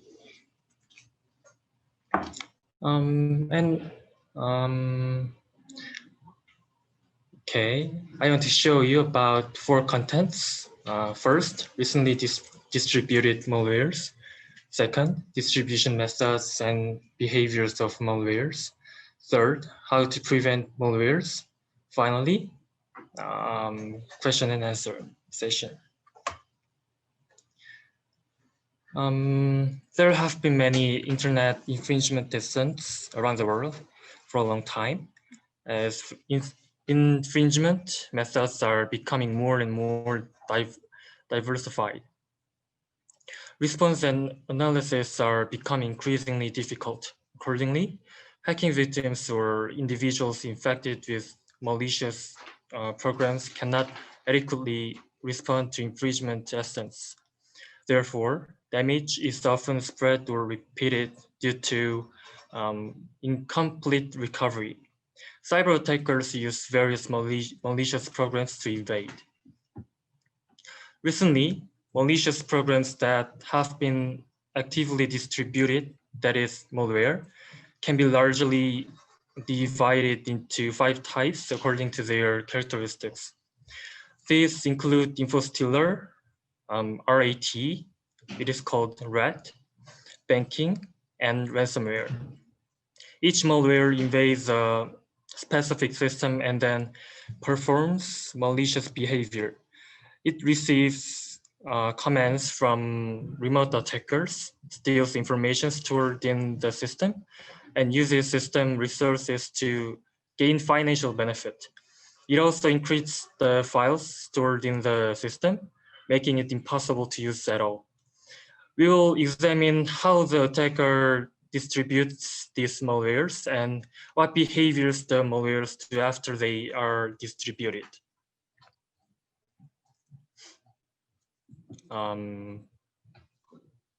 Okay, I want to tell you about distribution methods and behaviors of malwares. First is ransomware. Ransomware is one of the notorious malwares that cause fatal damage to the system. When infected by ransomware, all files stored in the system are encrypted and cannot be executed. It can be restored by using a tool that uses a decryption key owned only by an attacker. However, it is very rare that restoration is possible. It is possible to receive the decryption key by paying a certain amount to the attacker, but it is unclear whether it will be received after payment. It can be said that the purpose of the attacker spreading ransomware is money. Usually, when infected by ransomware, the extension of the file is changed to a random string. This means that the file is encrypted. Next, it creates a ransom note that asks the attacker to pay an amount for decryption. Sometimes it changes the desktop screen of the system. There are various types of ransomware and various distribution methods are adopted. I will explain the distribution method and behavior information of the 4 recently distributed ransomware. First ransomware is Avadon ransomware. Avadon ransomware is ransomware that first appeared in June of this year. The file for ransomware infection appeared in the form of an email attachment, and the content of the email body was only a simple emoji. This lack of content may have led to the execution of the attached file. The name of the attached file is disguised as a JPG photo file, but it is actually a JavaScript file. Execute PowerShell with JavaScript code and executed PowerShell downloads a Avadon ransomware file from a specific URL. After that, the ransomware is executed and the system is infected. And a few days later, Avadon used the rig exploit kit as a distribution method. When a user accessed the vulnerable web page, it is infected with ransomware according to the conditions of EK. This is a method of downloading and executing a ransomware executable file using the Windows CMD and W script process.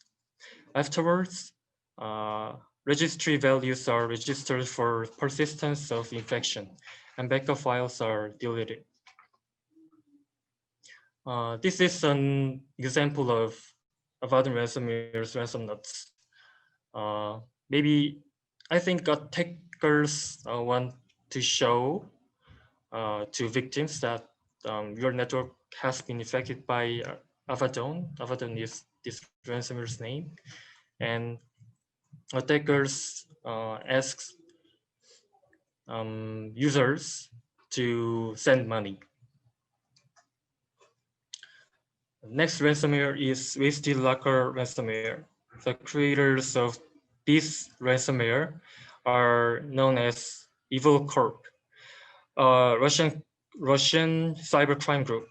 After performing an advanced persistent threat attack against a specific company, ransomware was distributed using a penetration tool.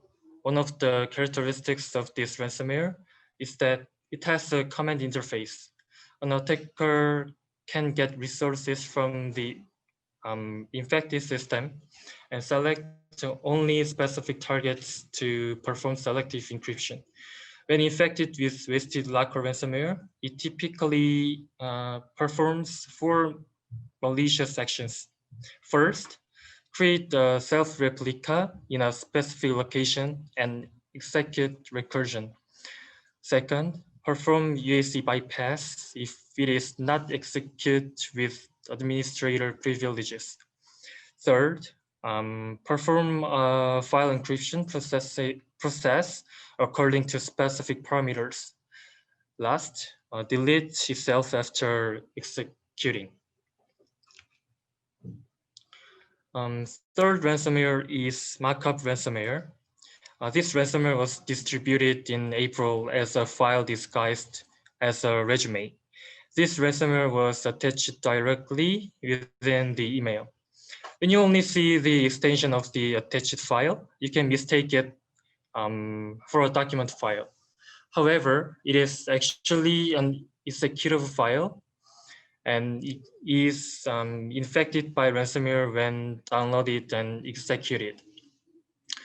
Markup ransomware, which began to reappear in August afterwards, disguised the icon of the file as that of a document file.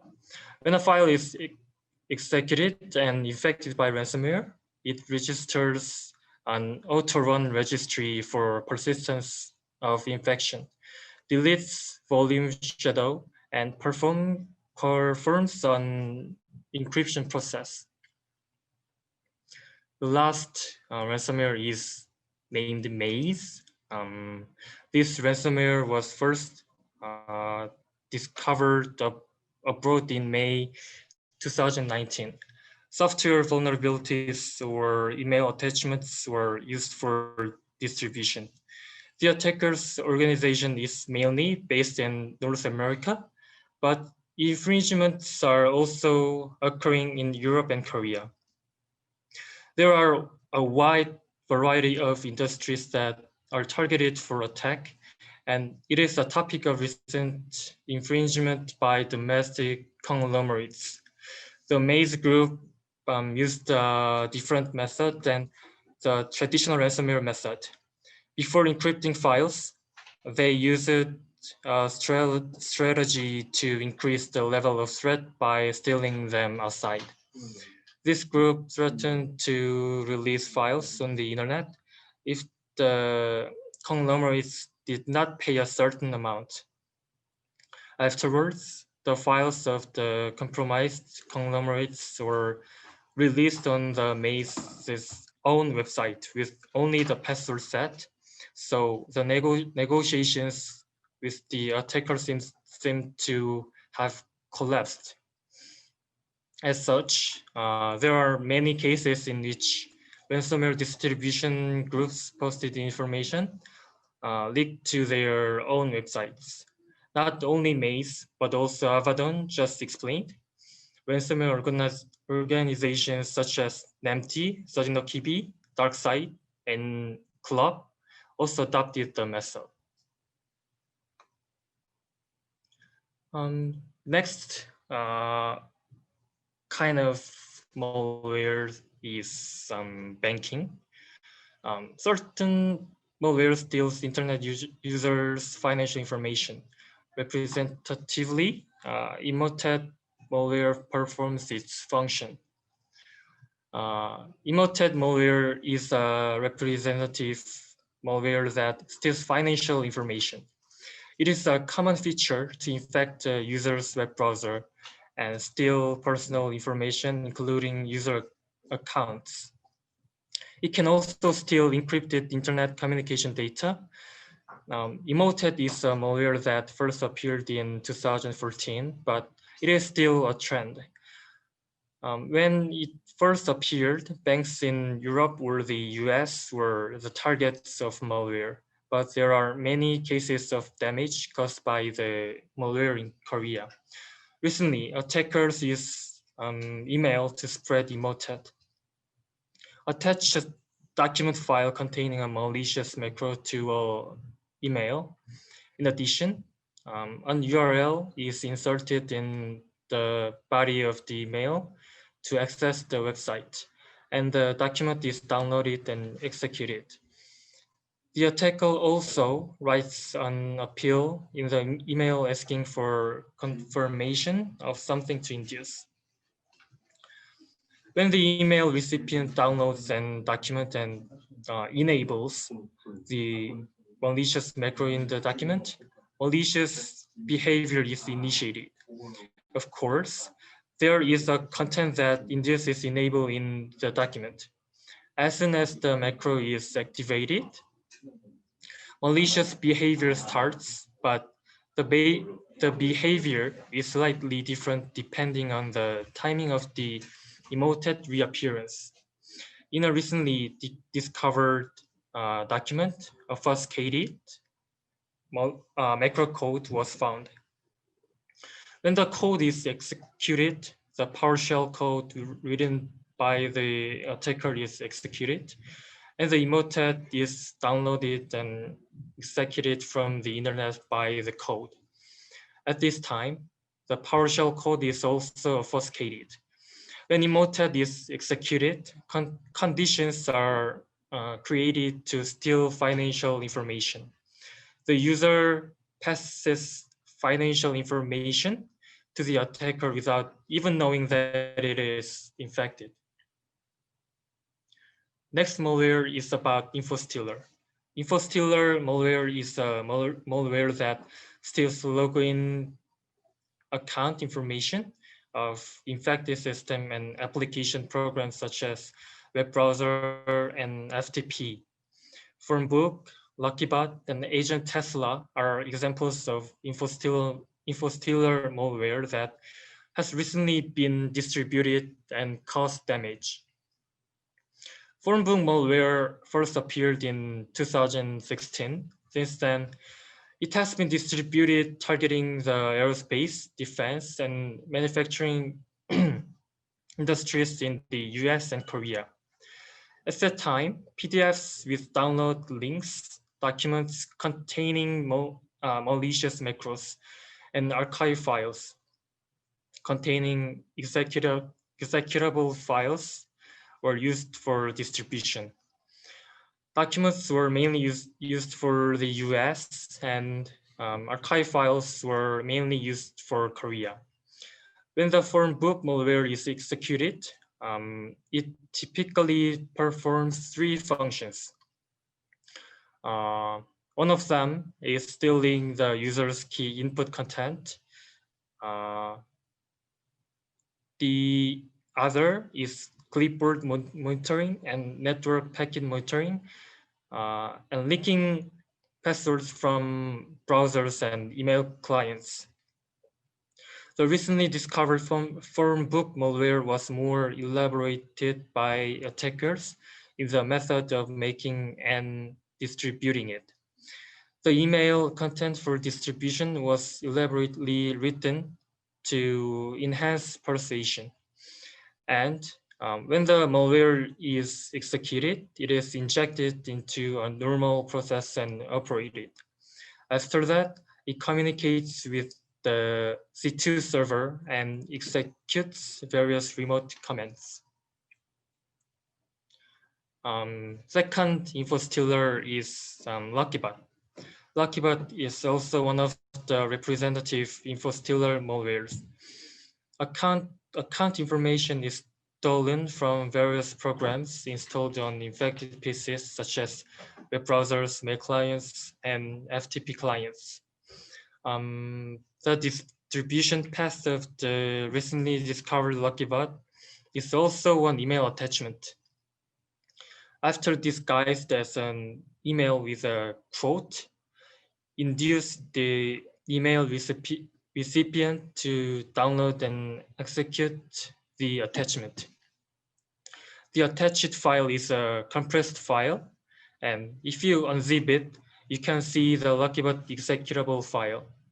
When the file is executed, if information is stolen by an attacker's remote command and a specific file is created, then registry run key is registered to continue the connection. Third infostealer is Agent Tesla. This malware was distributed in early July. The attacker used a PowerPoint document. This is a method of attaching PowerPoint, including malicious macros as email attachments. There are significantly fewer cases of using PowerPoint to distribute malwares than Excel and Word. Therefore, the use of PowerPoint can be said to be a characteristic part of Agent Tesla. The malicious macro code is PowerPoint was obfuscated.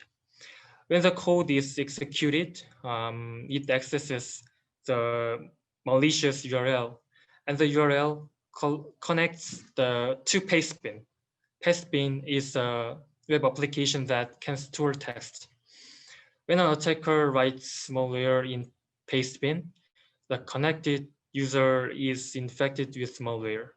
The code written by the attacker was obfuscated. When the code is executed, register the code to run PowerShell in the run key of the registry. After that, it connects to Pastebin again by PowerShell, and the code that can be obtained at this time is Agent Tesla code. The attacker has structured the code to make it difficult for antivirus programs to detect. And as we have seen, a lot of effort has been put into making the malicious behavior complex. The last infostealer is VDAR. VDAR is an information leakage malware that leaks cryptocurrency wallet information along with account information of various applications in the system. In the past, an attacker has a history of disseminating using an exploit kit, and after stealing information, it caused GandCrab ransomware infection. Meanwhile, VDAR recently adopted email attachments as a distribution method. It pretended to be the Korea Fair Trade Commission and made the recipients read the malware attached to the email. In addition, they asked for confirmation of the attached resume. The attached resume that camouflaged compressed file contained VDAR and empty ransomware. The attacker disguised the icon of each malware as that of a document file. Accordingly, there is high probability that the email recipient will execute the file without suspicion, and if it is executed, information leakage and ransomware infection may occur at the same time. Next kind of malware is RAT. RAT stands for Remote Administration Tool, and is a malware that allows an attacker to remotely control the system. There are various types of RAT malware, among which NJ-RAT infection cases have recently occurred. The NJ-RAT malware, also called Bindi, was first discovered in June 2013. Since then, in 2015, it became popular among malware makers, and it is still being used actively. When infected with the malware, personal information such as key input information of the infected system user is leaked and transmitted to the attacker. I'm sorry. Yeah, this is right screen. It also allows the attacker's commands to be executed remotely. Recently, NJ-RAT has been found in Korea, mainly in webhard and torrent data sharing sites. There, they disguise themselves as normal files such as games and utilities, allowing users to download without doubt. The user thinks the file is a normal game, but in reality, the malware is also executed as the game is executed. This is possible because the attacker manipulated the original data and inserted malware such as a malicious DLL file into the original. When a DLL is loaded with game execution, the DLL duplicates itself and saves it in a specific folder. And it creates a shortcut file of the duplicate and registers it in the registry. After that, it connects to C2 server and waits for an attacker's command and performs various malicious actions according to the command. Finally, the last content. The content is about how to prevent malwares. In order to be free from the threat of malware infection as above, the following 4 points must be observed.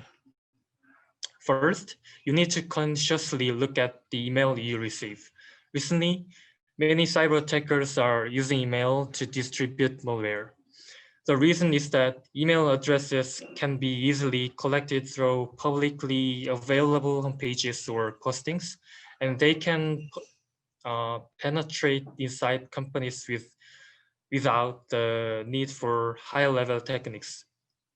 In addition, since there are many cases where social issues are dealt with by the body of the email, the recipient is more likely to access the content unintentionally. An example is the case of distributing various malwares as a bait. It means decoy to read information on the recent COVID-19 issue. Therefore, you should refrain from viewing attachments of emails of unknown sources and clicking URLs written in the body. Second, care must be taken when accessing websites and downloading certain programs while surfing the web. If you access a vulnerable web page by clicking on irritating advertisement banner, etc., there is a risk of malware infection.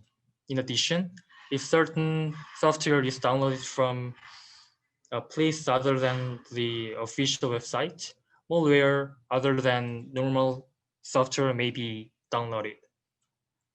Third, keep all software is in use up to date. Attackers are always looking for vulnerabilities in software. When a vulnerability is found, it uses it to distribute malware. Software makers try to fix this, so users should pay attention to the update. Finally, you need to use an antivirus program. Antivirus blocks access to malwares and malicious websites. When you install the program, it becomes much safer than if you didn't. Everyone who uses the internet, including those responsible for security in a particular organization, should always try to comply with the above. Thank you for listening. There's no question so far, so we want to share one question in previous session.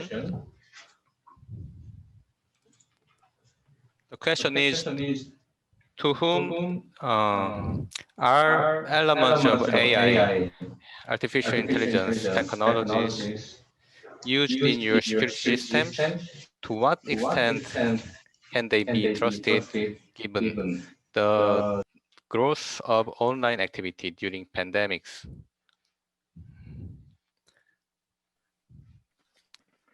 To what extent is mathematics and applied mathematics capable of realizing security at the super system level? Should we virtually work for reality based on predetermined parameters in security system? What about bots and virtual robots? Mr. Song will cover the questions. It is quite probably quite long answer, but try to make it short. And what about getting back after the answer through the email, right? Okay, well, I could probably answer some of the questions that was mentioned in here. First of all, was there an element of artificial intelligence technology? Yes, we do have a machine learning capability, and we use AI to make a decision.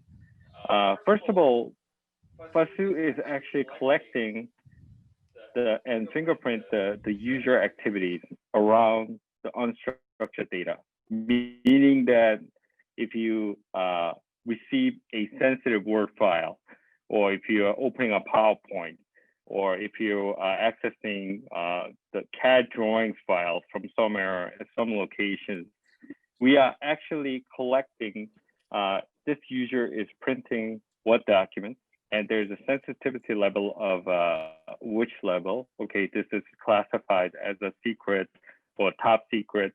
So we actually collect all the user activities associated with the data. How to do it? We actually embed metadata information into the data itself. So whenever where it travels, we could actually collect the usage. Once that is happened, solution can determine normal patterns of users in a specific roles or group, meaning that if you're working in an engineering department, then this guy opens up CAD file about 5 or 6 times a day in average, but he doesn't really print anything. And some user in a financial department group, this financial user is actually open spreadsheets about 20 to 30 times a day. So solution is actually creating means, okay, for this user or specific roles, this should be the average, all right? And machine learning, leveraging the machine learning, AI is creating a threshold for specific roles and groups. And if they're an engineer, he's trying to open a file more than 100 times in a day, then we could determine and know this is anomaly. And the system automatically alerts a user or a line of business manager so that you should really look at what's really going on here, right? So this is really the AI technology to determine if there's a security or potential breach issues.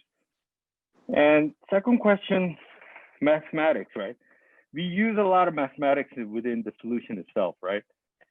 But super system level capable of realizing security, meaning that, I mean, we don't actually collect every single information what user is doing. The solution itself is actually collecting the meaningful information around the data itself. So if there's a spreadsheet or Word file or PowerPoint or CAD or some sort of a PDF file, more commonly used unstructured data detected. If the user action is detected, we actually collect that information, but we don't necessarily collect all the website traffic, or if a user is doing what social platform he's accessing, what site he's going in.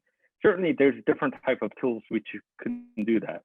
And of course, you could leverage SIM tools and collect all that information. And one of our customer actually done this, which is the CJ Systems or CJ Logistics. They actually collect all the information, even a fingerprint information for sign in, right? So if a user's credential is accessed, and he's accessing a document in a location A. All of a sudden, 5 seconds later, this same user credential is being accessed in a location C. We know there's something wrong with it, right? So we collected the data usage information as well as the fingerprint information from the different security system, which is the physical security system. And we mapped each other and created, okay, there's an anomaly. There's a credential has been breached, and then there's misuse of information. So we could detect all that information. Theoretically, as you mentioned, should virtuality on the social network, collaboration platform, and every single application system, it can be very, very useful, but I think it's going to require a lot of big infrastructure and more computing powers. At some point, we'll probably get there, but as of right now, it will be kind of difficult for us to do it because I'm saying that because we've been trying to do that with the just use of unstructured data, but then just having even more information, adding to what we already have would be very, very challenging, but it's certainly a good idea and could be a next step for us. Thanks a lot, Mr. Son. Okay, the second half of the virtual workshop is almost over. I'm going to hand over microphone to Mr. Khan again for closing. Have a good day. Chong La Humat. Thank you. Thank you very much, Mr. Seung, Jae Lee, and all the experts for your insight in sharing very interesting and useful information. May I now invite Ms. Hae In Song from Korea Internet Security Agency Manager for the closing remarks. Hello, my name is Hae In-sung. I'm manager of Global Business Team of KISA. Well, this is a great honor and very nice to see you online. Well, and first of all, I appreciate for your participation. Well, this is the first online seminar between two countries for this CASA project, but I do hope that it will be a cornerstone of cooperation in strengthening digital resilience in Kyrgyzstan. Thank you. Thank you very much. And thank you everyone for your time and participation in this conference. I'm also very happy to announce that we will be hosting another online conference on 10th of December with the cooperation of the World Bank, International Academy of CIOs, UNDP, and the National Information Security Agency, NIA. And I hope that you will also attend the conference on 10 December as well.